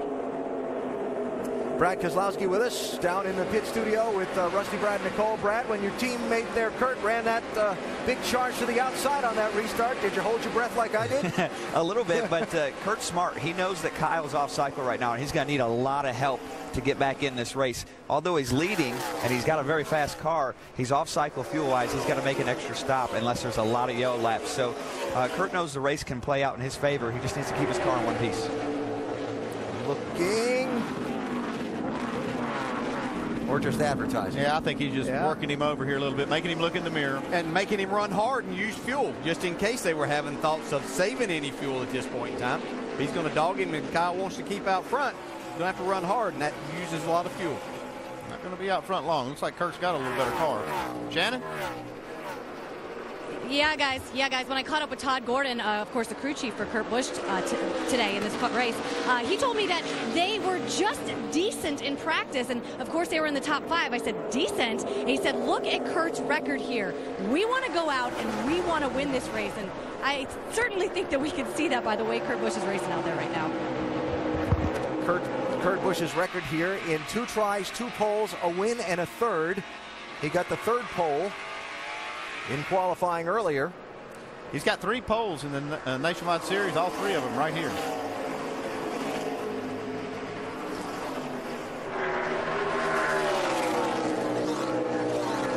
All over Brother Kyle. That's got to be, I don't know, a combination of fun and awkward. I mean, I have 2 sisters. I don't have a brother. I don't know what it's like to be in that kind of family competition. Can you give me an idea? Is it a little different? Yeah, I had the chance to race with my brother Glenn some, and I always looked at it as fun and kind of more friendly competition. Don't know that we were ever racing for the lead like these 2 guys, so that made it quite a bit different. But these guys don't seem to hold back on each other. We've seen them actually back a couple years ago at the All-Star race take each other out during that race. So they're hard racers, and they are brothers, but they like to win. Kyle got away a little bit there. Brad, how about you? Situations racing your brother Brian over the years at all? Yeah, there's been plenty of those, and sometimes Mom had to intervene and let us know. We actually got to where we got so competitive that we had to race at different tracks growing up so we wouldn't get in a fight with each other. So, it's good. It means a lot as family when you race against your family and with them. One of the biggest things and highlights of my career was pushing my brother into the Daytona 500 this year. That was something I'll never forget, and those are the special moments you can have as a family in racing. You mentioned 18 car and his fuel strategy. Doc is in the pits with Jason Ratcliffe as crew chief. Yeah, Alan, reminding folks they had to come in on lap 17 because of grass on the grill and the water temperature rising about 4 or 5 laps shy. Jason, you guys came in 5 laps early. How close are you on fuel now, making it on one more stop? Well, obviously those caution laps helped quite a bit, so that. We pitted about 5 laps too early. That helped about half of it, and we got a little bit better fuel mileage too. So I think it's going to work out. We're going to have to gamble on the last stop, probably pit a little sooner than we want to, but we'll see. If we get caution laps late in the race, it'll be a wash. It won't hurt us at all. The thing we're watching right now is we lost some water, so we got to keep an eye on that. All right, we're hearing they're going to go maybe to lap 50 or 51 and come in and gamble to make the checkered flag. Alan? All right, Doc, thanks. So you see we're at lap 33 now. We'll keep an eye and see if the 18 goes till that 51 mark, and if they could go from there till the 82 lap scheduled finish of this event. Kyle Busch, Kurt Busch leading. Edwards, Fellows, and Elliott Sadler running fifth, not quite halfway through the Zippo 200 at Watkins Glen. And today, ESPN is in the Finger Lakes region of New York. Always a great spot to be in summertime, and always a spot for some great racing action on the road course at Watkins Glen. This one so far today for the NASCAR Nationwide Series has been a battle of the Busch brothers. Kyle getting in trouble, getting grass on his grill and overheating early, having to make an early pit stop. But then a caution came out and cycled everybody back together. And Kyle has assumed the lead in this race. Now, we talked with the 18 team about cautions late in the race. Here's the cautions in the final third of the race over the last 5 years. And you see the number of caution laps widely varies. Yeah, that's what they're using as a history to see how much they can gamble here. And they kind of know that there are going to be caution laps in that last segment. And for them, they need the numbers to be bigger, on the bigger side of that scale than smaller. Yeah, because we might, and we've seen it, have more than one green-white checker finish. To reach Sorensen on pit road.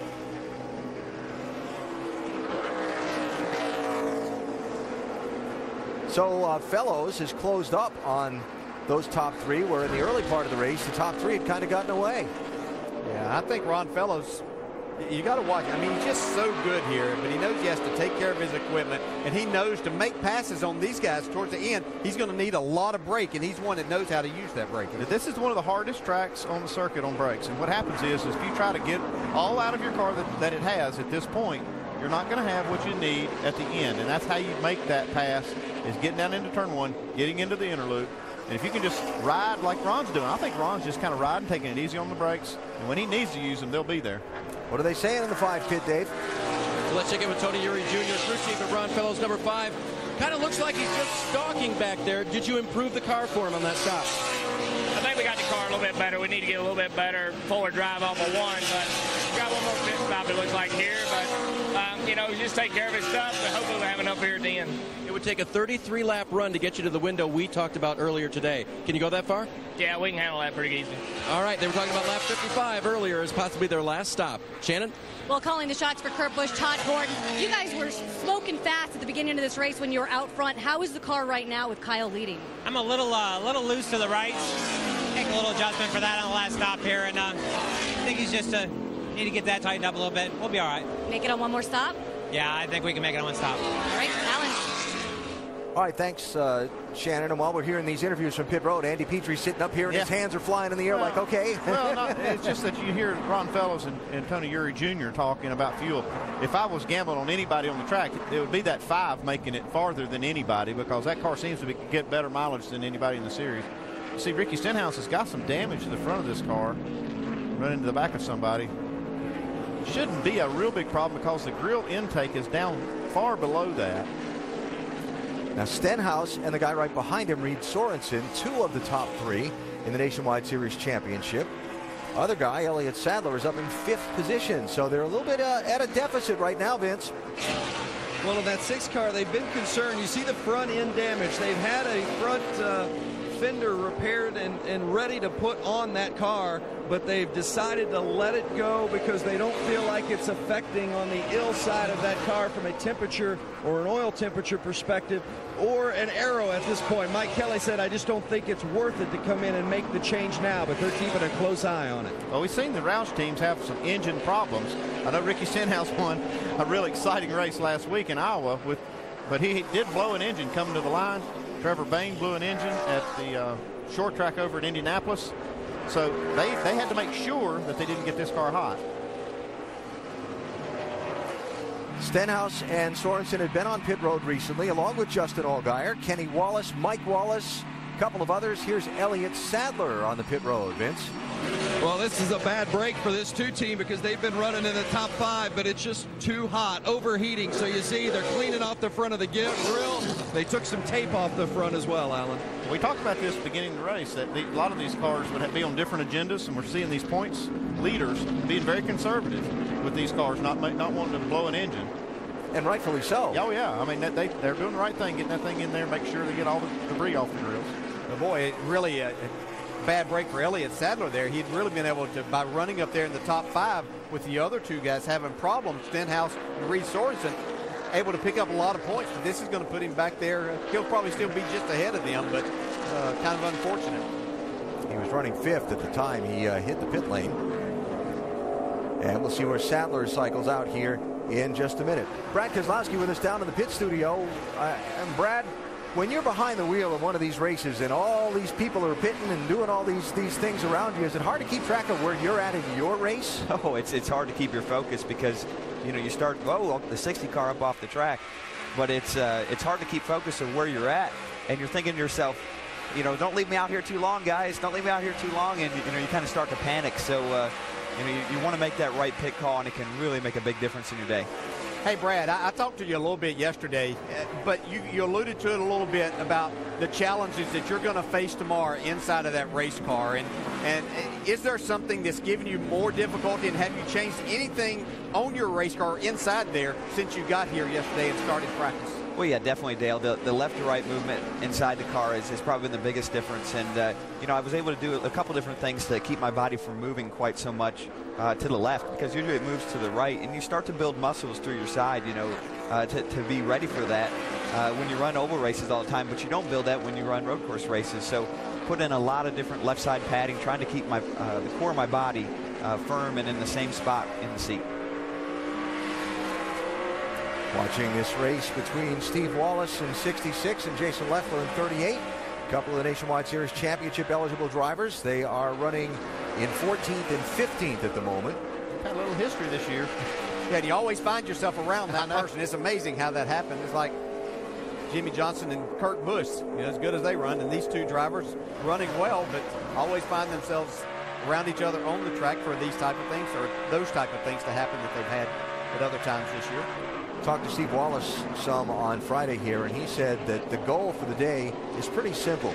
Keep the fenders clean, keep the car on the racetrack, do your pit strategy, and you'll probably end up somewhere pretty good at the end of the day. Oh, yeah, I'm sure that his dad, Rusty, had a talk with him and said that's what we need to do as we see this battle for 5th right here. But that's a lot easier said than done when you get out there racing, because there's just so many opportunities to slip just a little, and then you find yourself in serious trouble. Paul Menard started 7th. He's just kind of methodically working his way up. Now he's moved up to 5th. Joey Logano dropping back 1 spot. How about that 33, Dave? Interesting thing, Alan, is that he does not have the overheating problem that his teammate does have. And part of that is staying on the track all the time, or not being behind the guy that doesn't stay on the track. But the water temperature is very good for Paul right now. When he came down the pit lane on lap 23, they did a wedge and air pressure adjustment. Car was just a little bit tighter in the center than he wanted, a little bit freer off. He was just asked if the changes helped, and he said it was slow at first, but now it's coming around. Yeah, Paul was really excited about the opportunity that Kevin Harvick gave him to run this race, because he knows it's going to help him for tomorrow. He's a good road racer, but he knows how important this race is tomorrow for his Cup opportunity to try to use that wild card spot or get himself situated in the top 10. Heard from the team owner, Delana Harvick and Kevin Harvick on NASCAR Countdown earlier today. Paul Menard running in the top 5. The leader's Kyle Busch by that much over the 22. Today being driven by Kurt Busch. We're at halfway at Watkins Glen.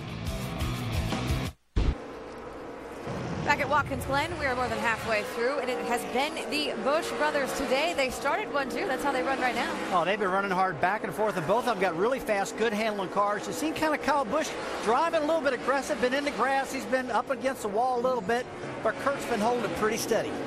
fueling issues have been a problem today. Yeah, Jimmy Johnson comes down, he gets the can stuck. We'll see Jason Leffler. Both of those guys had equipment leaving the pit area, and that is a penalty. Both of them had to go to the back of the field. Looking at the point situation here, Reed Sorensen came into the day in second, but when you go through the grass, you're going to collect something on your front grill. Brad Kozlowski is with us in the pit studio today. Not good. No, definitely not good. And it's so hard to stay on the track when you're pushing, trying to get the best lap times you can, trying to make up some ground, and mistakes happen. And when they happen here, you pay a big price. That's your 5-hour Energy Rapid recap. Kyle Busch on a little bit different pit strategy. He had to come in about 5 laps earlier. They believe he can make it to around lap 50, but Brad, you have doubted that all along. That's a long ways to go, and he's definitely going to need some help from some yellows. But we've seen this race get some yellows at the end. We saw that stat that was up on the sheet earlier in the race. But, you know, as of late, when we've seen these races here with the new car in the Nationwide Series, a lot less yellows throughout the race. So he's going to need a little bit of help, I believe, to make it. But we're going to find out. You've also been really high on the 60 car, considering, slightly ironic, considering that's the guy that's chasing down your car. Yeah, absolutely. Well, when he's in clean air and can run, he seems to be able to run about the fastest lap time. He just hasn't found a way to get through the lap traffic and in front of the 22. You know, we're coming through the inner loop right here, and this is an area you were concerned about. If you get off, you can really pack that grill up. And this is one thing I think you're learning today, sitting up here in the studio, seeing what not to do tomorrow. Absolutely. You know, it's almost like it's worse on the Nationwide car for some reason. The grill opening maybe a little bit bigger, a little bit lower. Not quite sure what's going on there, but, you know, I did go off in my Cup car, and it was not too bad. You know, earlier we saw Jimmy Johnson have that penalty. He went all the way back to 20th, Brad. He's worked his way back up to 7th. Looked like he's on the move. Yeah, he's digging, running some fast laps, and, you know, he's got some clean air here again like we talked, and he's digging. He could be a threat by the end of this race. So I like what I see out of him. And Vince is standing down in the 7th pit box. Well, Jimmy says it's taken him a couple of laps to get going, but once the car comes in and the tire pressures come up, he really likes his race car. Remember, he had to go all the way to the back of the line because of that penalty, and he is getting a lot of encouragement from that man, Shine, Chris Heroy, who's his crew chief for the day. They like what they've got, and he's just picking them off one at a time. Picking them off one at a time, and maybe if they get it right, they'll pick up a few more spots on the pit stops because they are coming up soon. Alan? All right, Nicole, thanks. So Dale and Andy, looking at the way this race has unfolded, we talked about the mix of drivers at the top of it. So we've got the guys up front that are leading and done most of the leading all day. We've got the championship guys that almost all have made an extra pit stop, and they're kind of mired mid-pack for the moment, but they're all running together. And then we got these guys like Fellows and Jimmy Johnson and so on that are kind of sneaking back into the picture. Yeah, setting up for a really good finish. And, you know, the strategy is going to play out. You know, and all the cards will be on the table when they make this last stop. And you can kind of tell by the guys that pit the earliest who's got the best mileage. Here's your 8th place car. Haven't mentioned him too much today. No, but a good solid effort by Trevor Van. I think the biggest thing, we haven't seen him running off of the racetrack or anything like that. So that's getting good experience that he needs here. Brian Scott running in 9th in the top 10 for the moment. He's had a lot of these days. Yeah, he's just using that strategy to stay on the track, be smooth, don't make any mistakes. If he does that, he'll get a top 10 finish more than likely. Yeah, that's the thing they've had a hard time doing is finishing these races off. Brian Scott's a tremendous race driver. They just can't seem to get the finishes that they need. And running right behind him in 4th position, Joe Nemechek in the 87 and Eric Almirola in the 88. Steady and solid there for Front Row Joe today. Joe's a good road racer. He drove for me a couple of years, and we had good runs up here, Glenn. And I mentioned Almirola. He said a top 10 today would be good for him. Road racing was not his specialty, not his thing, he said.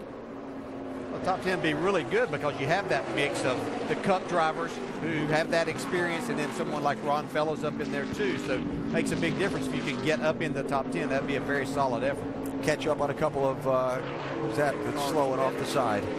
That is Dennis Setzer in the 70, who appears to be... Yeah, if he's got power, well, he'll be fine. He'll just kind of blend. Yeah, he is. He's going to be able to keep going. All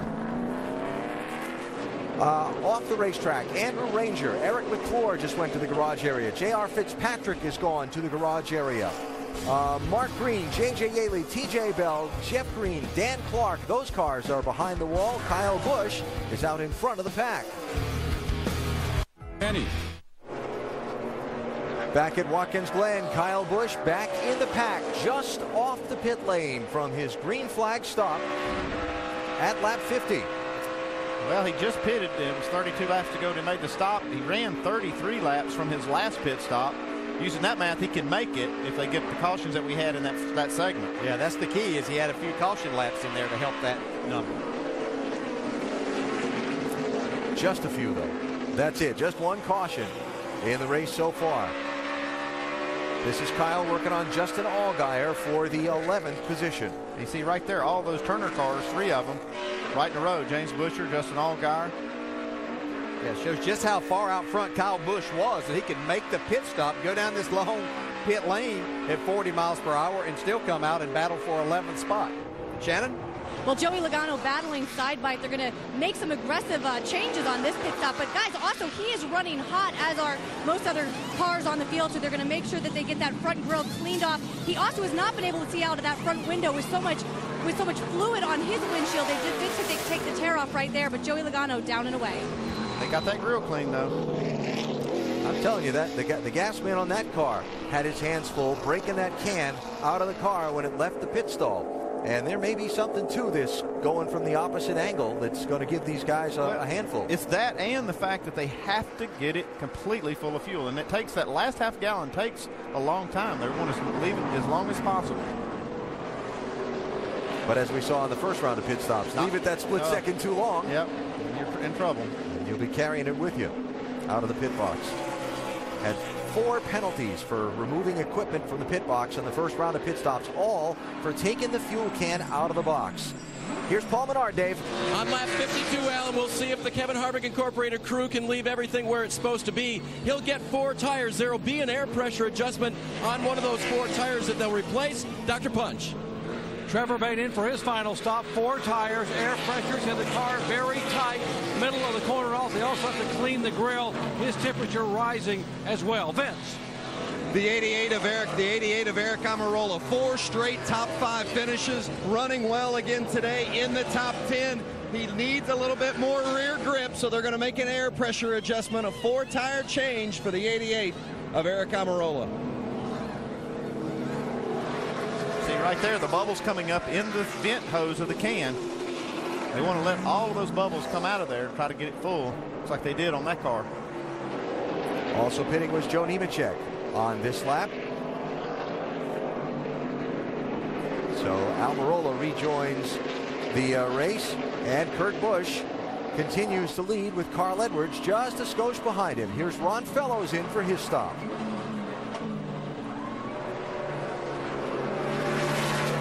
Dave? There'll be a wedge adjustment for that car. They're going to clean the grill as well for Ron. The car was just a little bit loose for him. Make sure you get the grill on fuel being added on the right side of that car.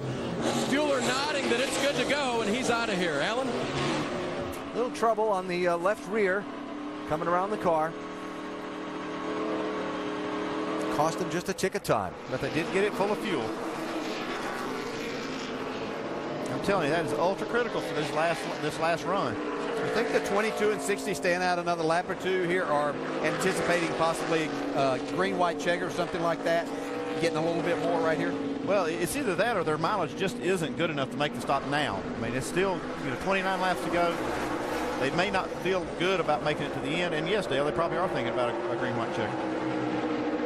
As crazy as the finish of these road course races have been, that's probably a smart call. Here's Carl Edwards in, Doc.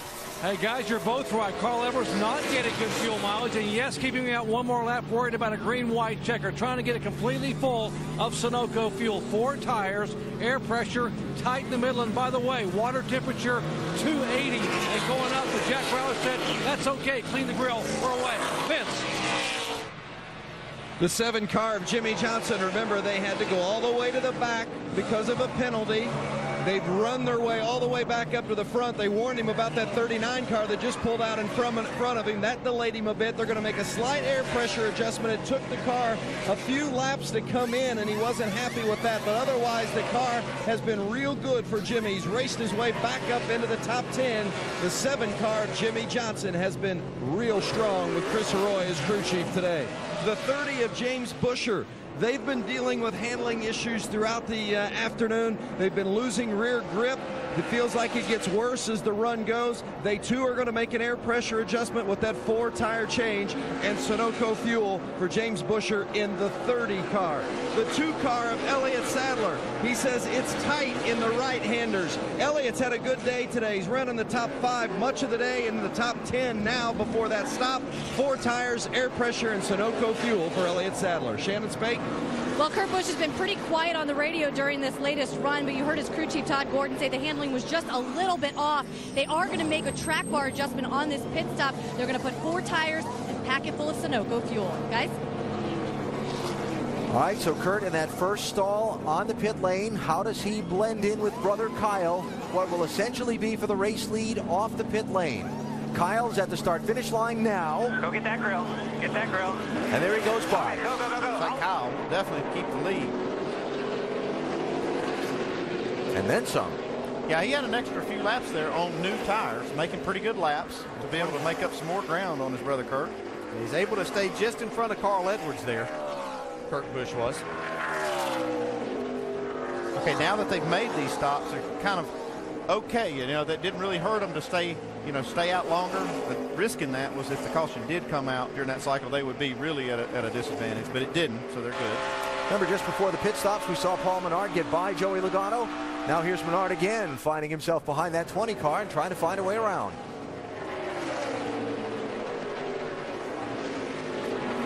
This is for 7th and 8th places. Yeah, Joey Logano wasn't that good at the start of this race. I think some adjustments they've made have made his car a lot better. Able to get in front of Menard now.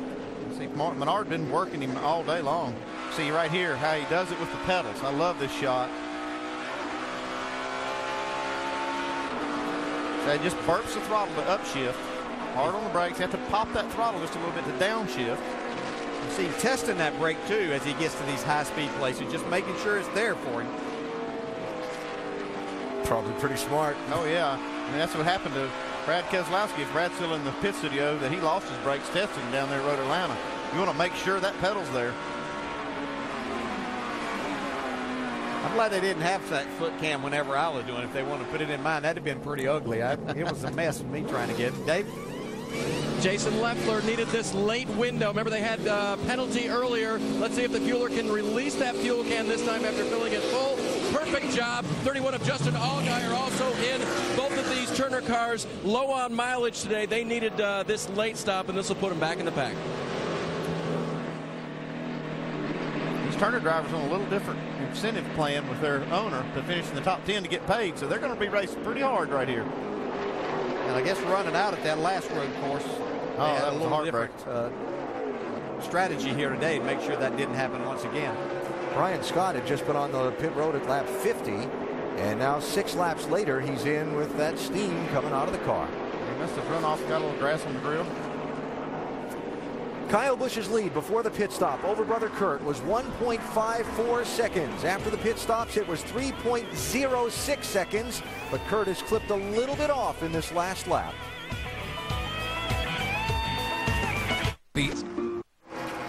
Kyle Busch leading the Zippo 200 at Watkins Glen. Make sure to go to NASCAR.com for all your latest NASCAR information. In theory, everyone's made their final pit stops. Kyle's lead over brother Kurt, 1.2 seconds, 1.5 seconds over Carl Edwards. That has closed a bit since we went to the break as the leaders work their way through some traffic.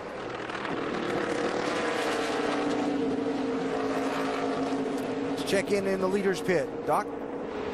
You mentioned that Kyle Busch is slow now, and they have slowed him down considerably because no matter how many times they figure it and calculate it and look at it and refigure it, they are looking at Kyle being a little over a half a lap short on fuel.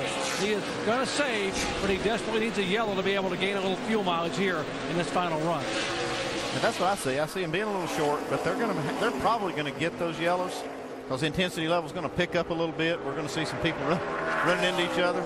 I think they'll get that. They went 33 laps the last run. They have to go 32 to make it to the end. But they did get some help with caution laps before in that first or second run. Got intense in that traffic there a second ago for these front runners. See, Brian Scott misses the inner loop, so he'll have to come to a complete stop. He does. Yeah, and that's really, depending on where you catch this traffic, it can really hamper your lap time and trying to save that fuel too, because you know you want to get by there and get through that so that you can really do the things you need to drive the lap you want and to try to save the fuel. Kurt Busch subbing in that 22 car today for Brad Keselowski, who is with us in our ESPN pit studio. Brad, winner of last Sunday's Sprint Cup race at Pocono. And Brad, you've been in this situation before, being asked to save a little fuel. Hard to do, easy to do?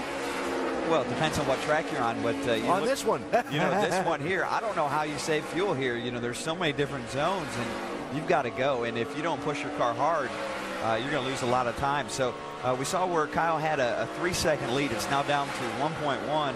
So Kurt's closing on him, and if he saves any more fuel, he's going to lose the lead. So that's going to be tough. The best way to save fuel would be not using the brakes nearly as much. Try to get off of them, but it does cost you lap time at a track like this. Well, the nationwide car too, Andy, it's because the straightaway speeds are smaller with that tapered spacer, you don't use a lot of brake here compared to the Cup car. Oh, there's trouble. Ricky Stenhouse Jr. has gone around.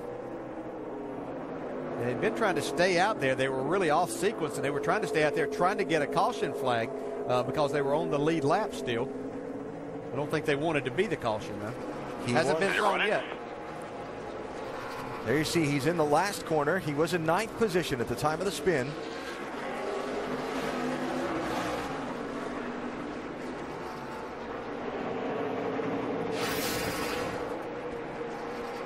Kind of starts early in the right there in that left-hand turn. Now he gets just a little, looks like a little wheel hop maybe. A little loose getting into that final turn. Yeah, you really want to hold it out there to get a straight shot off of that turn 7 and get a nice run down the front straightaway, but a really loose part of the racetrack. I heard Mike Kelly, his crew chief, saying that, we need a nice, clean, solid day. It's been anything but that for this team so far.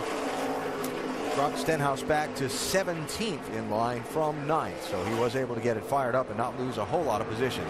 Look at this, in traffic. Here we go. Not going to be able to save fuel now.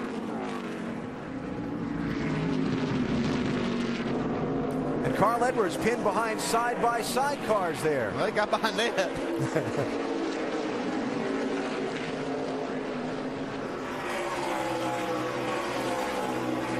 Like I say, the best thing Kurt can do is just push Kyle as hard as he can. Make him use as much fuel.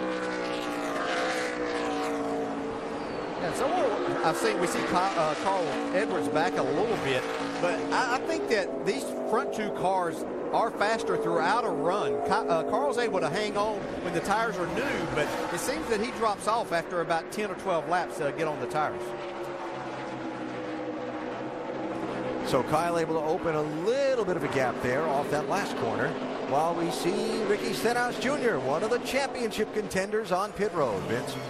And he is the championship points leader, so they just wanted to have a clean day today. Coming off that win last week in Iowa. Of course, he swept both races in Iowa this season for his 2 wins. He was 8th at Road America in June. If they felt like they could just have one of those kind of days today, they'd be in great position heading out of Watkins Glen. He's had some damage on the front grille today, but otherwise, in that spin, but otherwise uneventful. 4 tires, no changes for Ricky Stenhouse. But it is going to drop him off the lead lap and a number more positions in the running order. See where Stenhouse shakes out right now. He's back to 22nd. Talked a lot about the 18 in fuel to the finish. What about Kurt Busch in that 22, Shannon?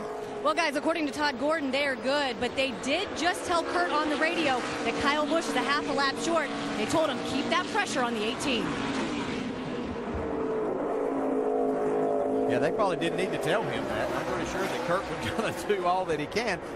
For 2 reasons. I'm sure that he knew with Kyle having to make that pit stop early, they had to be on somewhat of a different strategy here and now and trying to get a little bit more mileage out of that. But the other side of it is just keep that pressure for a mistake possibly. Saw Kurt Busch lock the wheels up a little bit getting into turn 1. Trying to get a little more. Now, that can really take its toll, though, on those front tires. You don't want to slide that inside front tire. It'll flat spot it. And these are the tires you're going to have to finish the race on.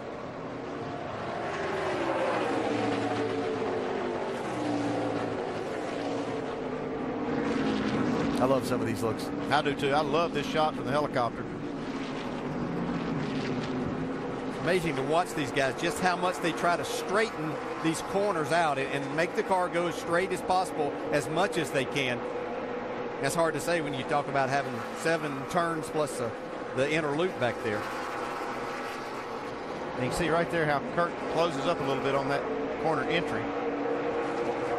I think that's a product, too, of his car, which we heard Kyle talk about early on in the race, that Kurt's car just turned a little bit better. And I think that's a product of that. He's able to carry a little more speed in and not hurt the center of the corner. 09 car of Kenny Wallace was very slow down the front straightaway last time he came by. We'll keep an eye on Herm while we keep an eye on the race for the lead between Kyle and Kurt Busch. 17 laps to go in the Zippo 200 at Watkins Glen. Back at Watkins Glen, Kyle Busch is your leader. Tomorrow morning, 9 a.m. Eastern Time on ESPN2, NASCAR Now, presented by 5 Hour Energy. They will get you ready for the NASCAR Sprint Cup Series race here at Watkins Glen, presented by GoDaddy.com. Join us tomorrow at noon on ESPN. Tomorrow afternoon, it's the Eyes Out IndyCar Series at New Hampshire. That is at 3:30 Eastern Time on ABC. And keep in mind, next Saturday, August the 20th, the NASCAR Nationwide Series heads up north to Montreal, 2 o'clock Eastern Time on ESPN. Up front here right now in Watkins Glen, it's Kyle Busch and Kurt Busch. The driver of the 22 normally is Brad Keselowski. He's with us in the ESPN pit studio. And you just said things are about to get interesting between They these sure two. are. Yeah, they sure are. I look at Kurt, and he's not going to be happy running second. And I think he might be just a touch faster than Kyle. They've been switching back and forth on lap times. Kurt's been faster this last lap by 2/10. He seems to catch Kyle and then slow down just a little bit, but I don't think this race is by any means over. It's going to get good. I don't think it's over yet. My problem is, where's the cautions, Yeah, Brad? We're you. usually getting That's right. caution flags right now. Yeah, I agree with you. We do have a couple of cautions. Then that brings Carl Edwards right back into the fold, and the guy that I picked, Ron Fellows. So I think we're far from over. Well, let's get you caught up to speed with what everyone is doing with Nationwide Insurance, starting with our leader and Doc. Thank you, Nicole and Rusty. That's exactly what Kyle Busch is asking. Where are the caution flags? I need a yellow flag. Folks, if you just joined our coverage, Kyle Busch, by calculations, is about a half a lap shy on fuel. That's the bad news. And here's the worst news. Right behind him, brother Kurt knows that. And so he's going to keep the pressure on and try to run his younger brother out of gas. Shannon. Well, Doc, Kurt's been very quiet on the radio. Really, the only communication has been the team letting him know that Kyle is short half a lap on fuel. The last pit stop for Kurt Busch was on lap 55. I just spoke to Todd Gordon, and he said that they absolutely can make it on fuel. Kurt Busch said at the beginning of this race, the theme of the day was just rolling with it, and that is exactly what he's doing right now. Doc? Back in third spot, the 60 car of Carl Edwards. Now, Mike Bean has been around racing a long, long time. And Mike understands how road course racing works. That's why he kept Carl Edwards on the racetrack for 2 extra laps before bringing him in for that final pit stop. Carl is good on fuel. In fact, they told Carl a moment ago, we are 3 laps to the good for a green-white checker. Sting.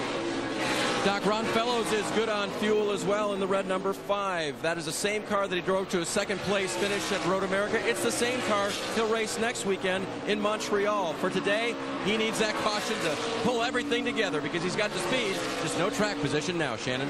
It's been a month since Joey Logano has been in this 20 car, and guys, he's had some great mentors here this weekend. Racing the Grand Am race with Boris said Max Pappas is his acting driver coach. Max is actually up in one of the spotter stands over the bus stop, walking Joey Logano through the track. He says he really wants him to be smoother around the turns, not to wrestle the car so much, and that is exactly what Joey's been working on all race. Dave? Shannon, all Paul Menard wanted to know is, are we good on fuel? He was told yes. I asked David Hyder, his crew chief, as he tries to make the move right to get through past that car, what he thought of the Brickyard 400 when we're working with him. He said he's good on a road course, very good, and he's a good person. Remember, he's finished in the top 5 3 times this year with his team, trying to make it 4 today. Vince? In that 7th position has been the 7 car of Jimmy Johnson. They've had an eventful day. Remember, Jimmy had to go to the back because of a pit lane penalty. He's been one of the fastest cars all day. Certainly one of those guys that would benefit from a yellow when they bunch up. He wanted to get some extra road course laps in today. It's the same tire they'll run on tomorrow in the Cup race, and he wants to get that rhythm down for what he'll have under him tomorrow. Nicole? been interesting. A lot of things that we've seen today may translate into tomorrow's race, some of the issues on pit road. We'll let this one unfold. We are 12 laps to go here in Watkins Glen. We'll let it unfold, reset the field, and see if anything does happen between the Busch brothers when we come back. Look.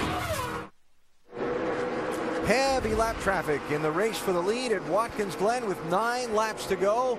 Kyle and Kurt Busch have been the only 2 drivers that have led this one all day, and they have been caught in a pile of cars trying to race for the lead in the closing laps. Paul Menard was in the top 10, 7th. He's just coming off pit road after an unscheduled stop. See another driver getting off course. That grass piled up on the grill. Paul was getting pushed hard by Jimmy Johnson, and that lap car just happened to be right in the way at the absolute wrong time.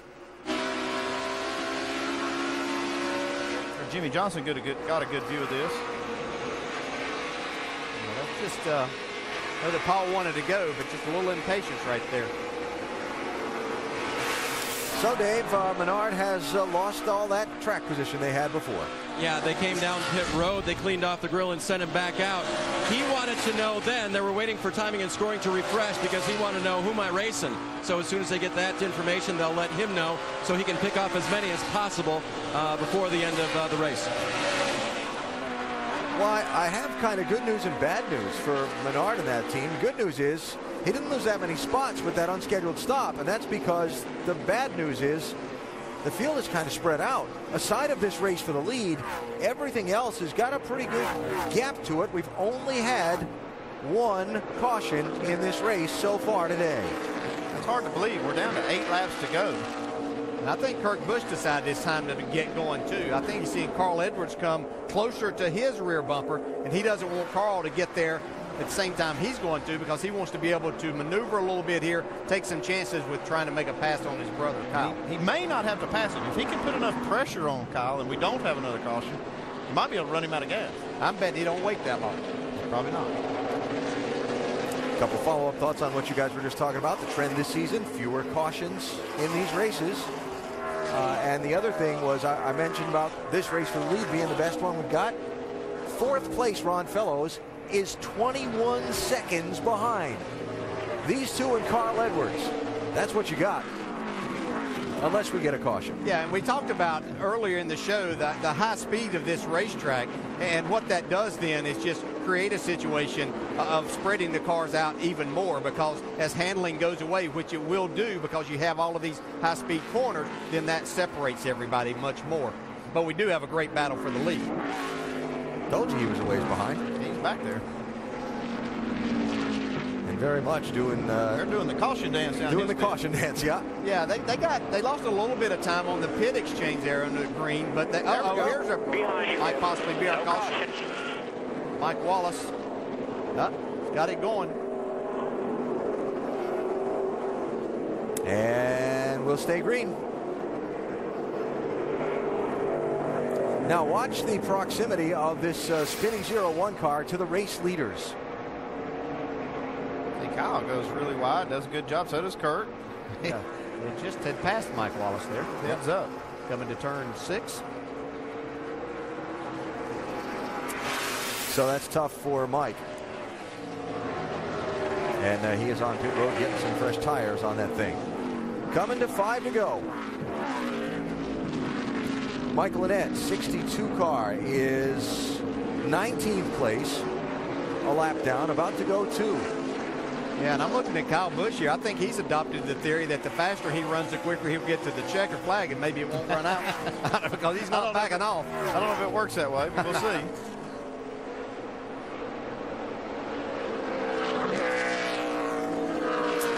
Got to be a little tension in that 18 pit, Doc.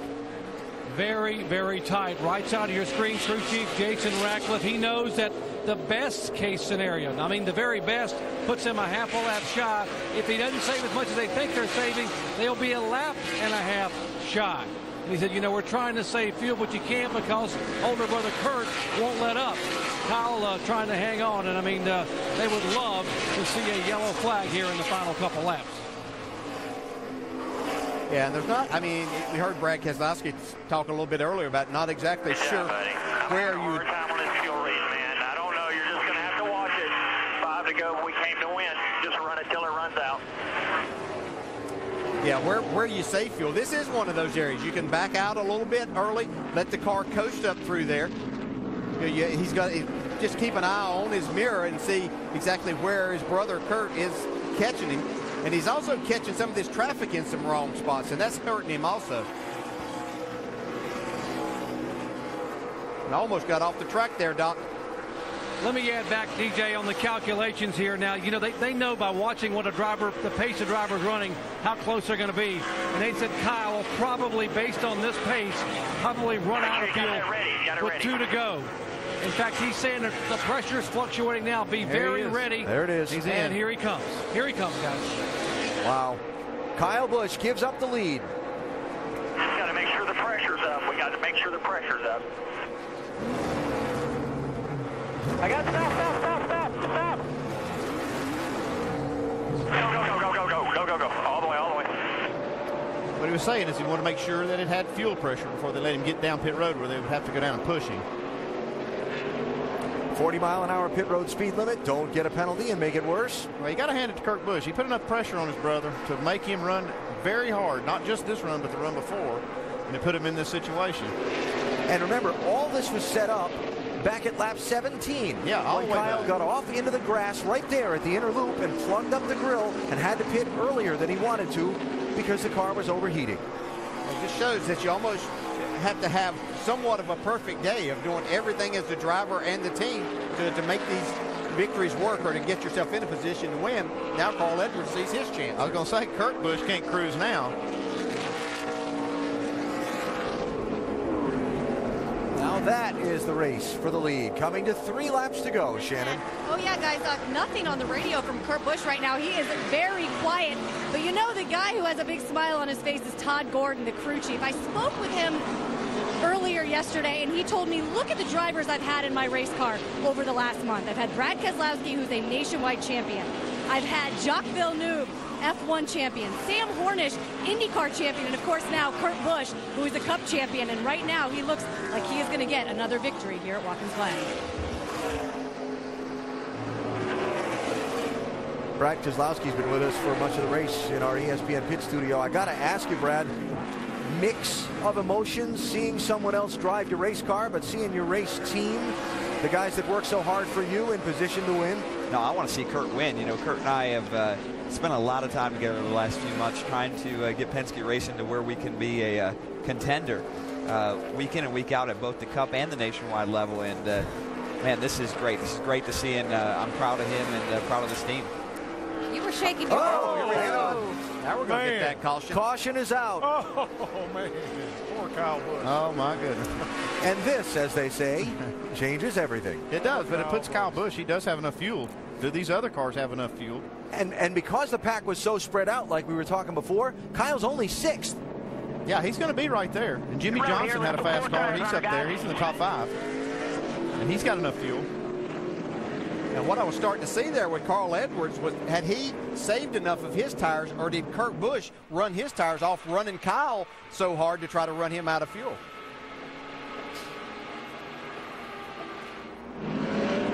Eric McClure. And that's Casey Roderick making his Nationwide Series debut in that 39, youngster from Georgia. Smacks the tire wall. Here comes Eric McClure. But it was enough to bring out just the second caution of this race.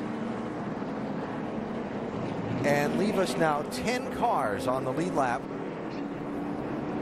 And what is going to be most likely a green-white checker finish.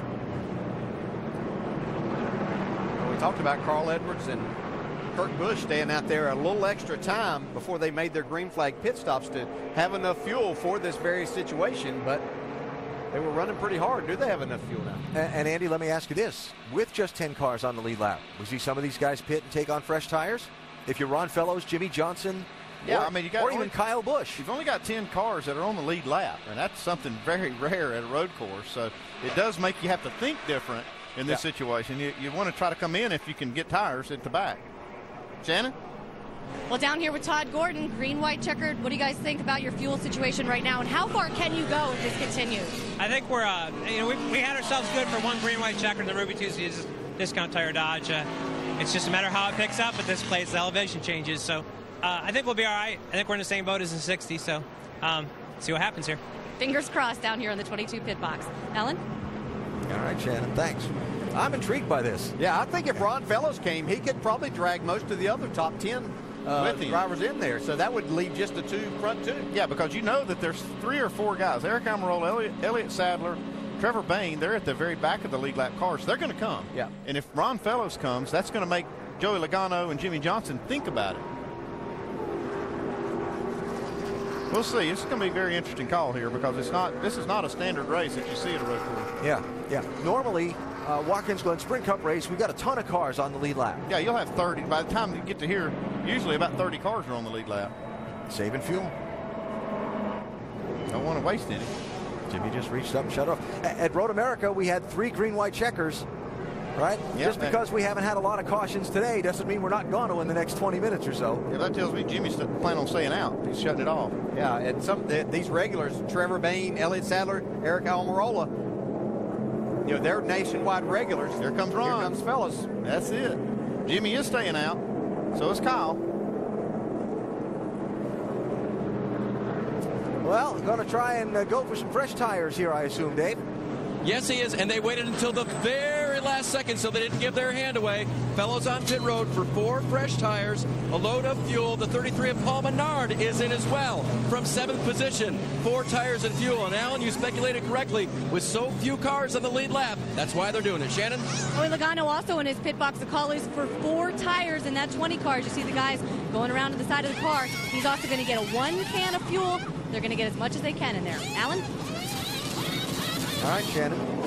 So of the cars on the lead lap, the 10 of them, 6 pitted. Those 6 you see, 4 did not. Kurt Busch, Carl Edwards, Jimmy Johnson, Kyle Busch. All stayed on the racetrack. And this is going to get crazy. Oh, it's going to be fun. Back for the green, white checker. We'll see what happens in a minute. There's only been one prior Nationwide Series race at Watkins Glen that had a green-white checker finish. This was it. A few years back, Kurt Busch in the 39, Robbie Gordon in the 7. They went at it for the race win, and Kurt Busch came out on top. Now we're set for a green-white checker finish at Watkins Glen, and it is Kurt Busch who is leading.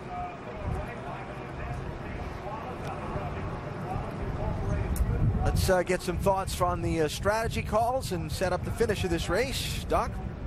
Well, Mike Beam kept his driver Carl Edwards out for an extra lap before the previous pit stop. Are you okay on fuel now, Mike? Well, it's close, Jerry. I wish they'd get back going. The problem you have at a place like this is them trying to get the people lined up, to get the lead cars in front, and so it seems to take a little bit. But, I held him out there a couple laps so we have a little bit of cushion here so I wouldn't have to worry about it. All right, Carl Edwards talking to him. They think they got enough fuel. How about Chris Heroy, Vince? Well, Sean, your driver, Jimmy Johnson, has brought it all the way from the back to the front, now sitting in 3rd with this restart. Do you have anything left to win this thing? Yeah, I felt we were the quickest car on the racetrack for the last stint. He drove it up from about 15th to 5th, so that's Jimmy Johnson. You're about to see a show. So this is our chance to win. We're pretty good on gas. We're going to take a shot at it and put it in Jimmy's hands. Pretty good hands to be in. Dave? Tony Eury Jr.'s driver, Ron Fellows, had a little track position, gave some of that up. Was he more interested in the fresh rubber? No, he really didn't know what he was doing. I was trying to keep it quiet on the radio, but, with 10 cars on the lead lap, really knew we wasn't going to lose that much, and we got able to come in here, get fresh tires are worth quite a bit, and we'll pump them up and let Ron Fellows do what he does. We were watching Alan. He did not let him know until the last moment, so Ron working off the crew chief strategy here. You can't play your cards out too quickly there and let everybody else know. So 4 cars did not pit, 6 cars did. And a couple of amusing things on this restart. Who's lined up right behind Kurt Busch? Yeah, be only Jimmy Johnson right there. Boys had a little action last week. Been talking all week long, so let's see who's going to talk loudest right here. Don't you just love how this sport works out that way all the time? And Kyle Busch, he's led most laps in this race today, so he's got another shot at this thing. He thought he was totally out of it. And new tires behind him? Yeah. Oh, this is going to be good. New tires from Joey Logano in the 20 and Ron Fellows in the 5 on back. Green, white, checker. They take the green, they race. If they get to the white flag and the caution is not waved, the next flag finishes the race. If the yellow waves before the white flag, they'll do it again. And remember, tricky, tough, turn 1. Who's going to win it? Green. Carl spun the tires a little bit there. He's losing a lot of time. See Kyle Busch coming up through.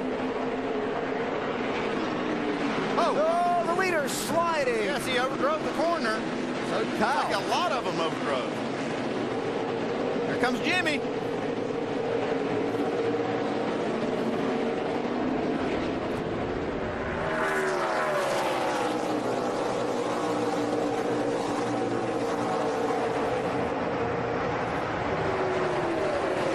Race for 4th place. Joey Logano trying to defend. Carl Edwards trying to get it back into that inner loop, over the curbs. Yeah, Joey used all of that 60 car there. He needed to keep him behind. Remember Logano with the fresher tires. First off the pit lane on that stop. The green-white checker here. There's a lot of racing left. 2nd place, Kyle Busch, looking for a way around Jimmy Johnson. Coming to the white flag. Kyle got up on the curb. That's going to hurt his exit speed there. Looked like he might have a shot at passing Jimmy down here going to turn 1. White flag. The next flag ends the race. Kurt Busch leading Jimmy Johnson 4 car lengths down the hill.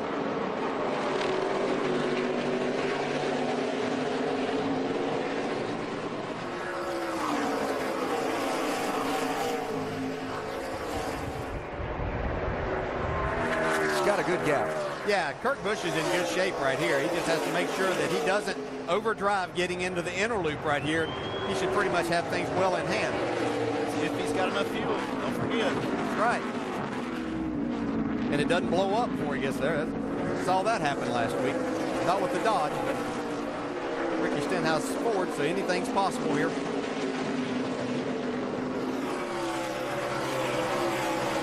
A run up the final straightaway and 2 last corners to the checkered flag. Jimmy Johnson not close enough as long as the fuel holds out.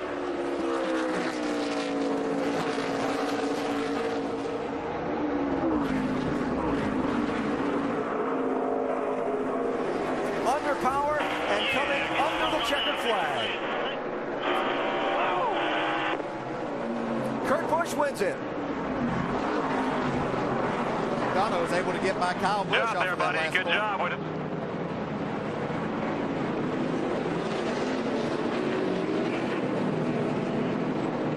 Awesome job, Kurt Busch. Awesome job.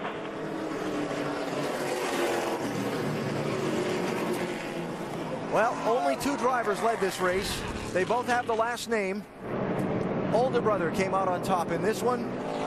And Kurt Busch, talked about had a pretty good record in the Nationwide Series here. Added another win to it today. Shannon, they had enough fuel. They did have enough fuel. I think it was the fingers crossed that got you guys to the finish line. Hey, you have a great shot of turn 1 right here on top of your pit box. What'd you think when they took the green flag and went through that turn? I just hoping to picked all the fuel cell up. We knew we were a lap to the good on the 60 car, so just hoping everything came out of it. These guys did a great job this Ruby Tuesdays Discount Tire Dodge. Brad Keselowski is in the pit studio right now watching the race, rooting you guys on. What was it like to work with Kurt this weekend? It was a neat opportunity. I've had some great experiences here in this troubled time, which it's great with the organization we have that we can make the substitutions that are this level. All right, let's go over to Nicole with your driver, Brad Keselowski, in the pit studio. If you could see the look on Brad's face the second his car crossed the finish line, very genuine, big smile. Yeah. How you feeling? It's great. You know, I was just saying, this still didn't come together until literally Tuesday. We left our driver debrief talking about the Cup weekend at Pocono, and I walked up to Kurt and I said, hey, Kurt, man, it'd be cool if you drove my car this weekend. I just don't think I can pull it off. So he was like a kid in a candy store. His face lit up, and I knew he wanted to drive this car. I knew how bad he wanted to win, and I'm glad to see his hard work and his passion for the team pay off with a victory. How big is this for the guys that you work with week in, week out, the crew guys? well, it's great for them. Like I said, 4 championship drivers in this car over a 4-week span between Sam Hornish, Jock Villeneuve, Kurt, and myself, and that's going to be really good to watch next week with Jock as well, having won this race before. I mean, just so much momentum. I'm just so excited. I want to run down there and go see him at Victory Lane. Brad, with him winning a cup race out in California, now winning this cup race, this seems like this is a good partner to tag on his coattail to learn some things off of road racing, because he knows what he's doing. It's pretty obvious. He's a phenomenal road racer. Phenomenal. I mean, that's why I was tested so hard. We went to Road Atlanta. He was way faster than I was, so we just kept coming back till we could run lap times close to his and have some data to compare to where we could do the same techniques, and hopefully that'll pay off for the cup side. But he is a phenomenal road course racer, way underrated. You guys talked about his stats the whole time. This is his place. I mean, and I expect good things out of him tomorrow as well. Started on pole, got the win. Alan? That's a pretty good track record here for Kurt Busch in the Nationwide Series, and when he does race, most of the time he leads a lot of laps too. Kurt has only run 3 times in the Nationwide Series here at Watkins Glen. He ranks 3rd all time in laps led now. Wow. That's pretty stout. Yeah, it really is. And I can't tell you how difficult as a driver how this is to just jump in these cars that are underpowered and do all of these things. But just shows how good these guys are. You're with one of those, Doc. Absolutely. He doesn't get in the Nationwide car very often, but boy, does he make the best of it. Jimmie Johnson, first of all, take us back. He went to the back of the pack and drove it all the way up back in the top 10 without a caution flag. Tell us about that run. Yeah, I guess we had a problem on pit road with a fuel can being stuck in the car, and I knew I had a good car, and I knew it was getting better the longer we ran, so I was hoping for a lot of green flag runs, and we had it, and I was able to drive on up through there. A couple times I felt like I stalled out, but there's so many gaps that I had to kind of jump to get up to the next car that I just kept my head down, kept digging, and this Junior Motorsports car was awesome. Fast Chevrolet. There's a lot of good things about this race car, and proud of the effort, and can't thank these guys enough for having me in the car. What'd you learn today that'll help you tomorrow? Just reps, just getting in the rhythm, feeling brake fade, understanding my brake bias, kind of the rhythm of things. There's just a lot of small things that you kind of put in the back of your mind, and you just kind of count on those things later in the race in the Cup cars. So looking forward to it. I wish my family was here. I want to say hi to my wife and daughter, and looking forward to a fun race tomorrow. How about that? Jimmie Johnson finishing 2nd. Alan? He had Jimmie Johnson behind him, brother Kyle in close pursuit, Carl Edwards next to him on that last restart, and he got away and is driven into one main financial victory lane. Kurt Busch, the winner. Let's talk to him.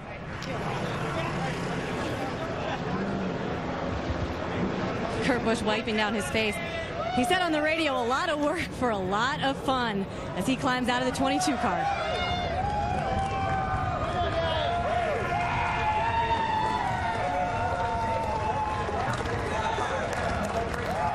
Kurt Busch winning at Watkins Glen. Brad Keselowski's already made his way to victory lane. All right, let's get some business out of the way first. How close were you on fuel? I didn't know where we were on fuel. I didn't really care about it. It was just the way that the crew chief, Tom Gordon, set things up. He said, we're going to go to that 2-stop strategy. Anytime you do get a yellow, conserve. But it's tough to do, and really it's just tough to really adjust to everything that's different in a Nationwide car. You just kind of go off your hip and just let her shoot. Had some of the best in the business, top 4 on that last restart. What was going through your mind? Yeah, I knew it was going to be a good finish, a fight to the finish. all day it was me, Kyle. It was actually Kyle, us, and then Edwards. And then with that restart at the end, all heck could have broke loose. I actually drove it in a little too deep. That right front was cold, but just got to thank these guys, for allowing me to step in. They're starting to call me Bushowski because I was wearing Brad's suit. But, Tom Gordon, this crew chief over here, did an excellent job. This is a great Dodge Challenger, proud to drive it. All these guys, Ruby Tuesday, Discount Tire, and of course with Shell and Pennzoil allowing me to come over here and have fun. It's really neat to come over here, sit on the pole, and win, and fill in for Brad Keselowski. All right, good luck tomorrow. Kurt Busch had a smile on his face when Brad Keselowski asked him to fill in this weekend. And, guys, he has a smile on his face right now. Hey, Ricky said was hope. There is Brad Keselowski going to get in on the congratulations as well.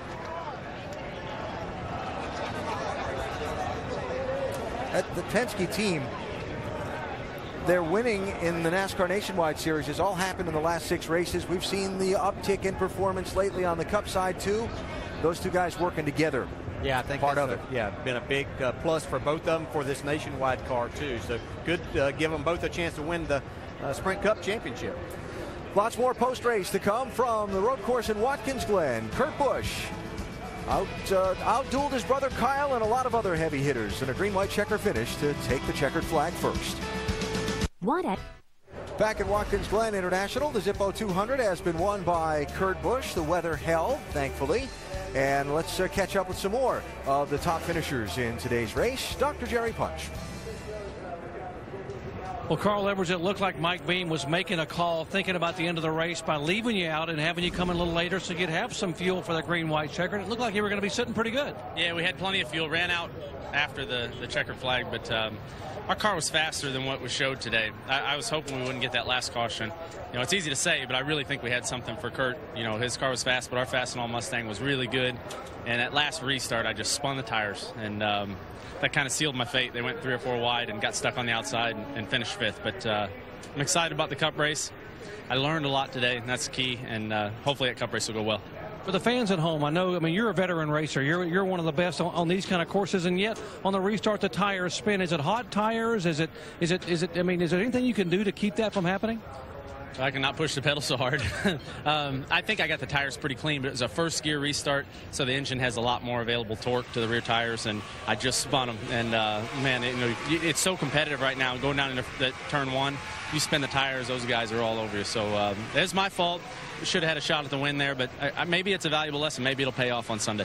All right, Carl Edwards finishing 5th. Wasn't the kind of day Ricky Stenhouse was hoping for, but he still finishes with the points lead here today at Watkins Glen. And you also just got a nice little pep talk from the team owner, Jack Roush. What's that mean to you after a day like you had today? It picks me up a little bit, but not very much, man.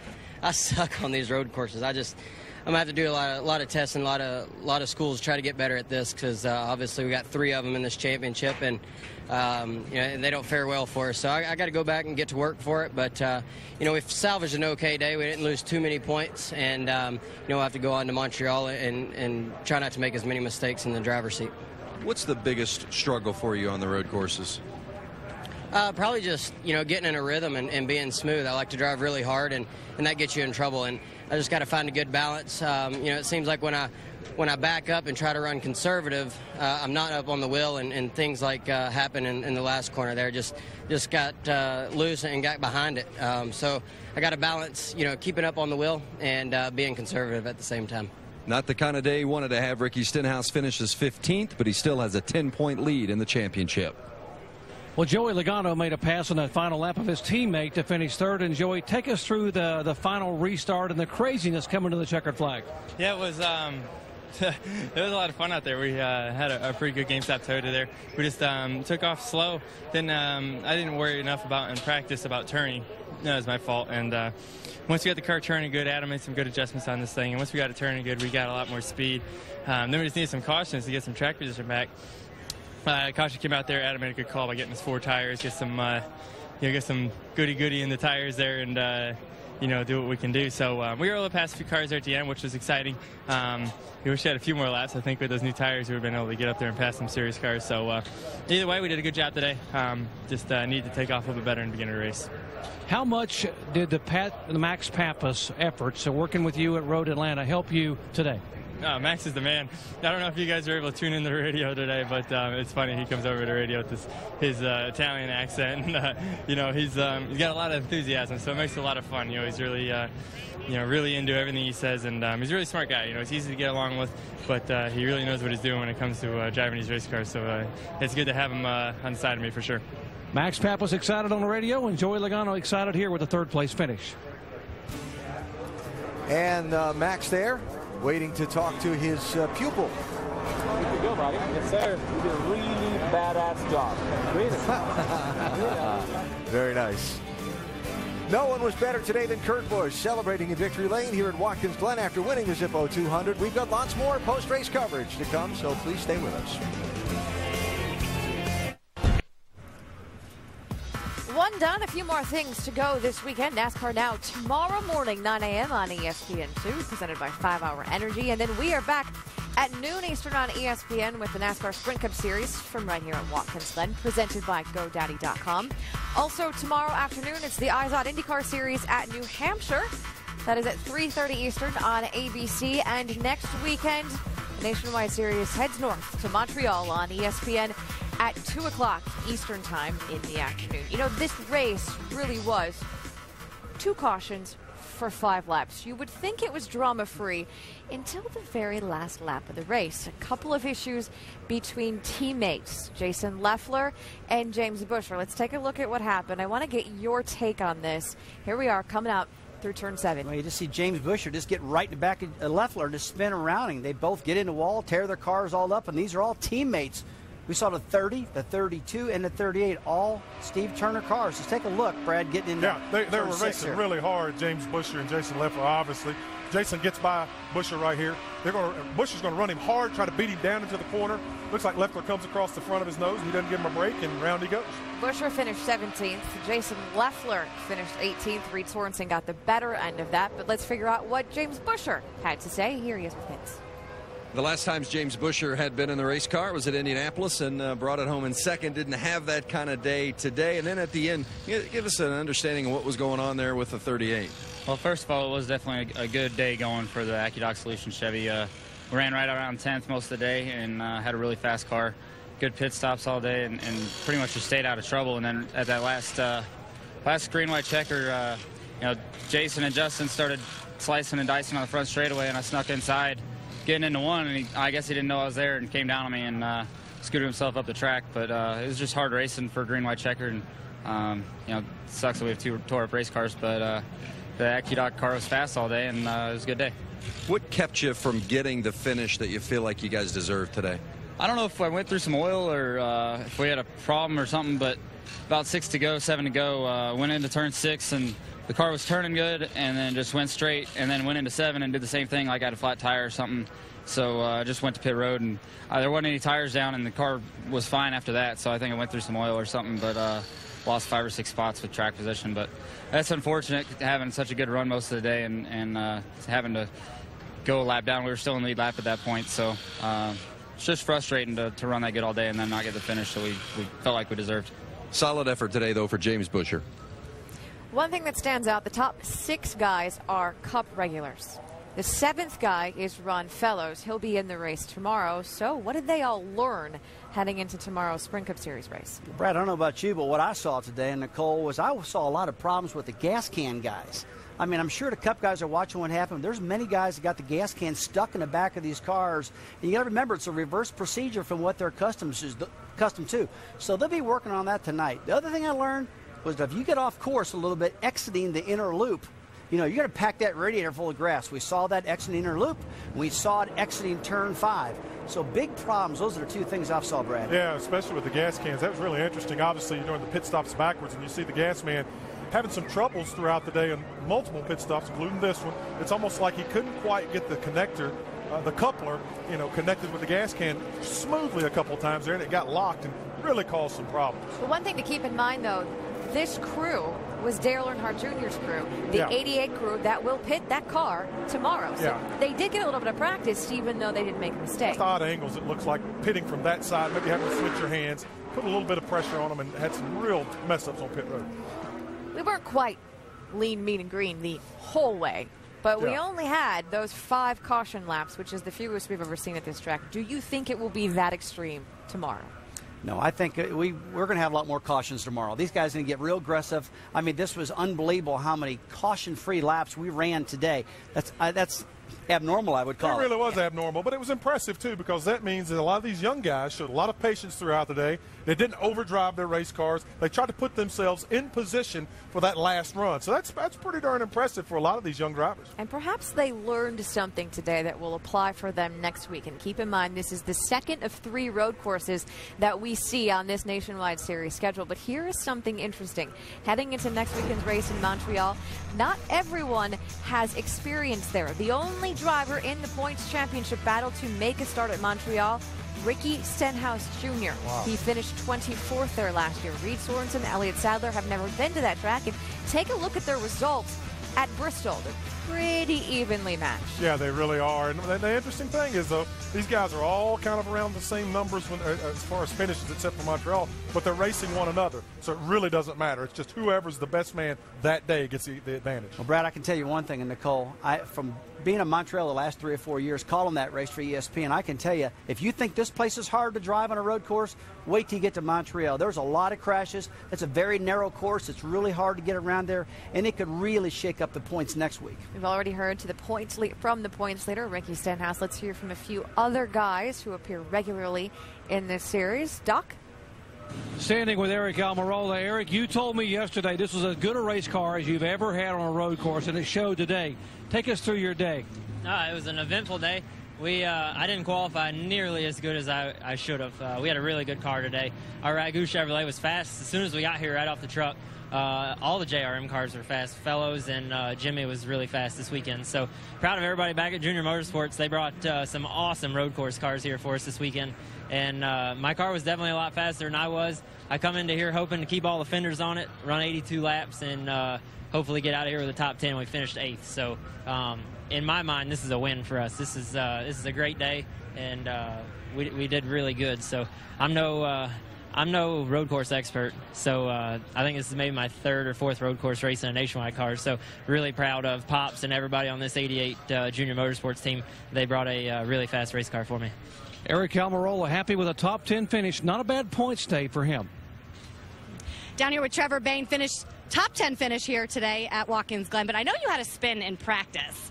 So how did the race go? You know, you got to push it sometimes. I saw Tony Stewart do it like 5 laps until the end of practice here in the Cup car, and I went out and did it in the same spot. So I didn't feel so bad after watching him do it. But I feel really good about this top 10 finish.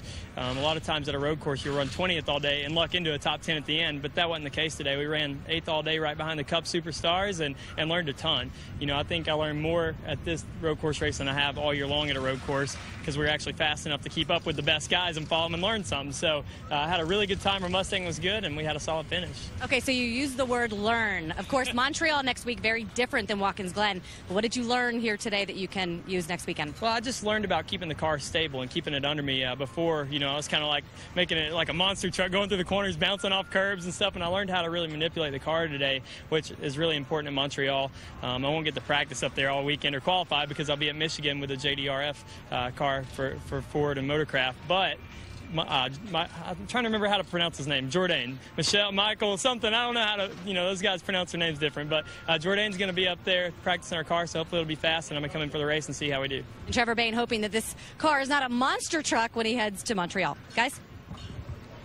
5th in the point standings, Justin Allgaier, 80 points out from the championship lead, but not the kind of day that he was hoping for here at Watkins Glen today. What happened? I don't know. We felt like we had a lot of things that made us good at Road America, and I think those same things kind of bit us a little bit here, the higher speed corners. But, great job to all the Florida Go Safe guys. They did a good job in the pits and getting us all the track position we could. Just came up a little short. I guess we were the first car 1 lap down, so that's always good. But can't thank Nationwide Insurance enough for all they do for this sport and NASCAR. And just had a lot of fun today, and wish we could have been up there battling for the lead, but we'll get them next week in Montreal. We talked before the race about, the road courses not being your comfort zone. Now you get to go for a 2nd week in a row next week to Montreal. What can you take from what you learned today and apply it next week? Well, we actually changed some stuff from Road America to try to be better, and found out that the brake pedal was a little too stiff this weekend, and kind of affected our braking. I couldn't get in the corner like I wanted to. So going into Montreal, it's something we're going to have to fix. And then just for me, just being able to get back into that rhythm. And it's going to be good. We had a great race in Road America, and I feel like Montreal's the closest to Road America that we're going to go to of anywhere. So it should be a good race up there as well. Justin Allgaier finishes 12th today. Ricky Stenhouse Jr. said he needed a bit of a pep talk after this one. He finished 15th, but there's something to make him smile. He is still the points leader. He holds a 10-point lead over Reed Sorensen, Elliott Sadler, Eric Almirola, and Justin Allgaier round out your top 5. Nobody in the top 8 changed positions. We should also tell you, though, Eric Almirola, the best finisher today among the Nationwide Series regulars. We'll be right back. Coverage of Major League Baseball continues on ESPN and ESPN2. On ESPN Sunday Night Baseball at 8 Eastern, it's the Rockies taking on Albert Pujols and the Cardinals. Then on Monday Night Baseball, the Giants face the Braves on ESPN2 at 7 Eastern. Major League Baseball on ESPN Sunday and ESPN2 Monday. Both games also available online at ESPN3.com. A look at Watkins Glen International, where the NASCAR Nationwide Series has just finished up racing a little over 200 miles, and the NASCAR Sprint Cup Series goes racing here tomorrow. This race this afternoon for the Nationwide Series wasn't your typical Watkins Glen race. No, I think we saw things get spread out a lot more, and I think part of it was bringing this new car here to the road course, and then these Cup drivers just getting out here and kind of dominating the entire day. Let's take a look at what happened this afternoon over the course of the race. The Busch brothers started on the front row, and they were the only two guys that led. Man, they raced each other so hard right here, caucus by Kurt. Didn't take long, though, for Kurt to get right back by him for the lead. Traded the lead 6 different times between them, but again, the only two guys that were out in front. Pit road issues on the first set of pit stops. Yeah, getting the cars full was definitely an issue. We see a lot of cars, a lot of gas men having trouble getting the can unplugged from the race car. This might be a problem that we might see tomorrow. Total of 4 problems on that opening set of pit stops, identical with the fuel can. Championship. It seemed like everybody in the championship had trouble at one time or another during the day. Yeah, I think at some point in time they all got off course, got a lot of grass on the grill there, had to come in because their cars were running hot, had to make an extra pit stop. That was Reed Sorensen. Here is Ricky Stenhouse Jr., who went for a little loop. Him and his team decided they wanted to have a good, clean, uneventful day. They didn't get what they were looking for. No, this started on the very first lap like that. Stenhouse got off the course, plugged up the grill, and later on he had a spin all by himself right here, as a matter of fact. Well, he did get away with the point lead. Didn't hit anything enough to hurt his car. And all of the championship guys basically played to a draw today. Paul Menard, one of those guys who had trouble cutting the grass. Yeah, it's ran around the top 5 all day long, which you can see getting off, trying to pass a lap car there. That grass on the grill had to make this unscheduled pit stop, put him back. But because the race was so long under green, it really didn't hurt some of these guys that had troubles because they were able to get going again, and then in the very closing moments were able to get a caution flag. That caution saved Kyle Busch, who had to make a stop for gas because they were going to run short. Came back out in line after giving up the lead. Then the caution waved for this incident, just the second yellow of the day, setting up the green-white checkered, but Brother Kurt just too strong in the get-go. Yeah, Carl Edwards, he tried to get going there, but spun the tires and kind of opened the door. Yeah, he overdrove the corner, turn 1, but it looked like everybody else was making enough mistakes that he was able to get away with the lead and get the checker flag. So Kyle Busch led 48 laps. Kurt Busch led 37 laps. It was Big Brother celebrating in victory lane at the end of the day. More post-race interviews. Let's go to Doc. We were just chuckling down here, Alan, about the fact that the top 2 guys in nationwide points, you and Ricky Stenhouse, spent a lot of time mowing the grass today. So, but still, hey, you know what? It's all about winning a championship, right? So tell us about the battles you fought, including the first pit stop with a water leak. Yeah, that's the first time I went off course this whole weekend. So it was just, we were already running a little hot, and then when we got that grass on it, I think we only made 2 more laps, and it got the water hot. So we made our pit stop. It had a little bit of water on the ground, and we didn't really know where it was coming from. So when the caution came out, we made another pit stop. Didn't see any issues anywhere, and the water came back down, and we had water pressure, which was good. So we made an extra pit stop there. And then once we got going again, the water got hot again without me going off the course.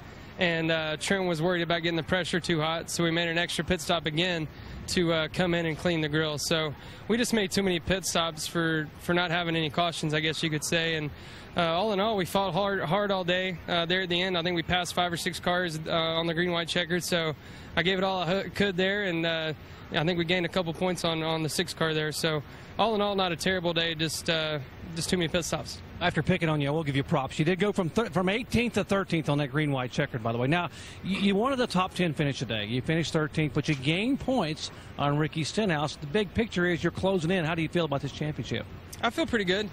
Looking forward to going to next week and going to a place I've never been before, and just going to try to lean on a few people to help me out once I get there. And have the same mentality we had here, which was to try not to make any mistakes. And I think it'll be fun. From what I hear, a lot of the drivers enjoy racing there, and we'll take the Dollar General 32 car up there and see what we can do.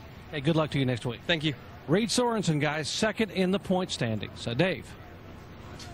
Ron Fellows finished 7th today, but you restarted up further than that with a fast race car. What happened? Well, Tony Jr. made the call to come down pit lane. We were running third, but a distant third, and there were 10 cars in the lead lap, so we weren't giving up much, and it was worth a shot. And the problem on the restarts, for whatever reason, I just had no brake temperature. I had a hard pedal, but it was just stone cold. I went wide in 1, I went wide in 10, and struggled in turn 1 again. So we were just kind of hanging on, unfortunately. So. When you're running, I mean, it was fun. It was fun it was great fun working with Tony Jr. and great to have a number of Canadian Tire folks here down from Canada. But I'm still a little disappointed. Well, and I know next week you get to go back to the homeland and race in Montreal. The brake package seems to be the biggest issue that you need to overcome with this group. Well, I don't know if it's something in the brakes were fine, and I think it was something in the cycling. I've only ever seen that once before. Is what it is, and we'll talk about it. We were thinking about doing something a little bit different at Montreal anyway. So, and that is a track we'll hear need brakes. A strong top 10 run today. Guys with a couple of top 20s. Mike Wallace was top 20th today, right, Mike? Yeah, but you're. And Joe Nemechek was 11th. Pretty solid day. I know you guys were saving a lot of fuel early in the race, and then what? Yeah, our mileage was a little off there at the beginning, and really didn't know what we were going to get for mileage, so really had to conserve short shift. When it was time to go, we went. The sun loosened our car up a little bit. It was just a good day for our whole Nemco Motorsports crew. AMFMenergy.com and DAB help us out, and we're able to be here. So got a car in one piece, ready to go to Montreal next week. That's half the victory right there, just having it in one piece. Endured, survived. Those were some of the words Joe was using to describe the day today. How about from your perspective? Well, I think about the same thing. We had a little complication early in the race. We got a lot of grass on the grill and had to come down pit road on an unscheduled stop. Got behind, spun myself out at the end, but didn't hit anything. And, we were hoping to take this car on to Montreal, and we did. So, Biaggi Brothers, would like to thank them and Smith Transport today. And, man, what a road course race. Hardly any cautions. I've never seen one like that before. Yeah, 2 guys that get loaded up in the trailer all in one piece. That's mission accomplished. Well, it was a 16th place finish for Stephen Wallace, but more importantly, you told me before the race, this is your Montreal car, so you had to keep it in one piece. How was your day? Yeah, for sure. Our 5-hour Toyota wasn't too bad today. We were pretty good there at the start, and then our second pit stop, the guys accidentally pulled all the tape off the front of the nose because we were running a little hot, so the car got really tight there on the middle run, but we're kind of racing with our hands tied, because this is our Montreal car, so couldn't take a chance at all tearing this thing up. So we managed to do, come home 16th place. A couple guys in front of me had some bad points today, so in all it was a good deal. But just like to thank 5-Hour Energy, Aspen Dental, and all those guys for all their support, and we'll go to Montreal and hopefully have another good run. All right, see you next weekend. Thanks, guys.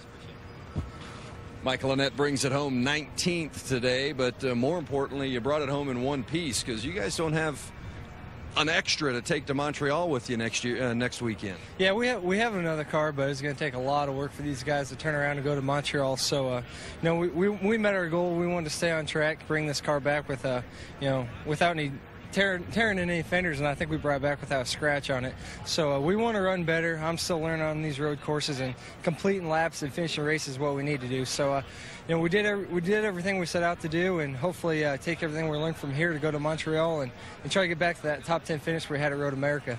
What can you take from this race and play it forward that's going to maybe benefit you at Montreal? Yeah, there's just so many techniques, with road course racing, and knowing that I'm not the greatest driver, I'm not going to go out there and try to set the world's fastest lap time. Each lap I'm trying something different. If it works, you keep, trying to repeat that in each corner, then you move on to the next section and try to make yourself better there. And that's really what I concentrated on. And towards the end, we got better throughout the day. And there's only certain corners from here will go into Montreal. But, I learned a lot at Road America, and I think we'll take more from that race and put it into our package for Montreal.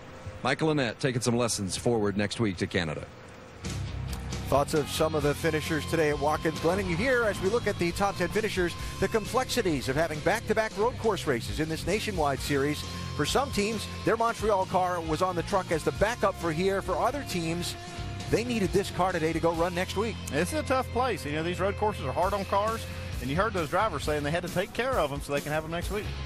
Those who took care of them best pictured there. The top 10 finishers today from the Zippo 200 at Watkins Glen. Kurt Busch taking the pictures, spraying the champagne, and celebrating another victory here at the Glen. Remind you again about our coverage of Major League Baseball continuing on ESPN and ESPN2. Sunday Night Baseball at 8 Eastern on ESPN is the Rockies against the Cardinals and Albert Pujols. Then on Monday Night Baseball, it's the Giants and Braves on ESPN2 at 7 Eastern. Major League Baseball, ESPN Sunday, ESPN2 Monday night. Both games also available online at ESPN3.com. So as the fans head home from today's NASCAR Nationwide Series race at Watkins Glen, we look ahead to tomorrow and the NASCAR Sprint Cup Series, and we show you the starting lineup.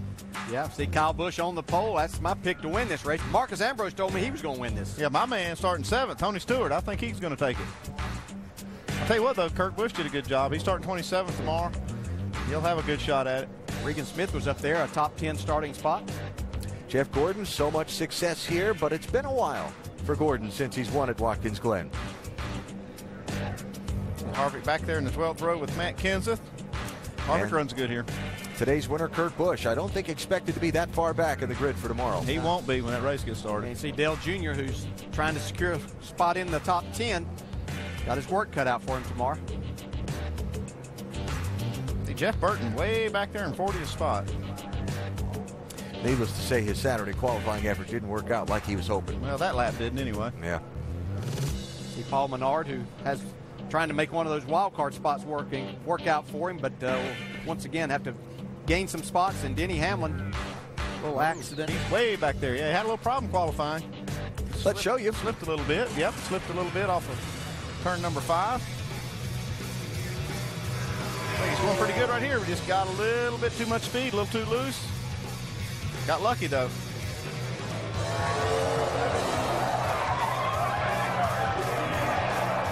Now, explain how hitting the wall on your qualifying lap, where he got lucky in that. Well, they're not going to have to go to a backup car. He hit the right side, and he hit it just flat enough, flush enough that it didn't do enough damage to go to a backup. And we heard that Denny's really happy with his car, and he's feeling pretty good about tomorrow.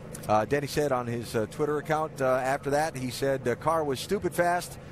Driver was just stupid on the qualifying lap. That's his words. Those were his words, but it'd be fun watching Denny Hamlin come from the back. How will tomorrow's race be different than today's? Well, you have a lot more competition, and the competition is so close in the Cup Series this year. And when you have these cars this equal and the talent this good, you're going to see a lot closer racing. Therefore, when you get closer racing like that, then the competition ramps up, and we start seeing accidents happen from that close racing. And it also jacks up the strategy. You know, these guys are going to have to make really good calls. They're not going to be able to get away with things like we saw some of the guys get away with today, because it will put them so far back. There'll be 25 to 30 cars on the lead lap if we have a green, white checker tomorrow. And you factor all that into a couple of things: the race to the chase, the close championship, that wild card picture that Denny Hamlin is very much a part of. Make a mistake on Sunday's race, and it may be really costly about a month from now. Last year, it was Juan Pablo Montoya who dominated the day here at Watkins Glen. 42 car led most of the laps, had to overcome a little fight at the end of the day. Marcus Ambrose was there. Marcus Ambrose ran really good last year. He's going to run excellent tomorrow. Can he get that win? That's the question. And for Montoya, after what's been a really lousy month, this race couldn't come at a better time. Yeah, it really couldn't, and he certainly he knows this is an opportunity race for him and his race team, and he'll be right there. It just has such great skills on this type of racing surface, and those will show tomorrow. And the other factor, kind of that pink elephant in the room, weather. There is a forecast for some thunder showers in the area tomorrow. The crew chiefs will have an eye on that. Hopefully we'll have an on-time start and we'll run the whole distance, but it could factor into tomorrow's race as well. Throw that on top of the pile, that the complicated races that these NASCAR Sprint Cup Series events have become. Our coverage tomorrow from the Glen is presented by GoDaddy.com. We start with Countdown at noon Eastern Time, and look forward to what's always a very exciting event here on the road course. and see how the 2011 edition of the Run at the Glen plays out. Again, tomorrow, noon Eastern, here on ESPN. Of course, last Sunday at Pocono had a few newsworthy and noteworthy items happen. There was Brad Keselowski scoring the win despite the injured left foot, and then the last laps back and forth between Jimmy Johnson and Kurt Busch. Yeah, a little disagreement here over exactly what was happening. For Jimmy Johnson, talk about that he was just trying to get the air, get the 22 off of his quarter panel to keep him from slowing down. Kurt took exception, thought that Jimmy was swerving at him, and decided a little payback was necessary there. And both drivers are very good on road course. Finished 1-2 today in today's race, so look for them to be close to each other tomorrow. Both drivers have had their say in the media here this weekend so far. Jimmy basically being very firm and not being very happy at the way things went down, specifically the post-race discussion last week. And Kurt saying, if I'm in his head, good for me. And it was just good, hard racing. Yeah, good for him and good for us. It'll be entertaining to watch these guys. So looking forward, the NASCAR Nationwide Series again with those back-to-back road course races. Next Saturday, Circuit Gilles Villeneuve in Montreal. That's been a wild race the last few years. We'll see how this one goes. That's next weekend. Then it's on to Bristol, Atlanta, Richmond, Chicagoland, and more. Some great racing coming up for the NASCAR Nationwide Series. If you'd like to join us at the track, that is how you check out ticket availability. Coming up next, the 2011 Little League World Series presented by Kellogg's Frosted Flakes down in Williamsport, Pennsylvania. That's always some fun. And as we wrap it up for today here in Watkins Glen, we congratulate Kurt Busch, who outdueled his brother Kyle and some other heavy hitters to score the victory. Kurt, again in victory lane at the Glen, seems to be something he does regularly whenever he gets behind the wheel of a NASCAR Nationwide Series car on this high-speed racetrack.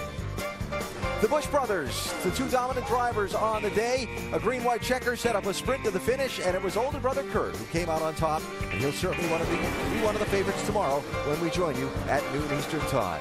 This has been a presentation of ESPN, the worldwide leader in sports. See you tomorrow.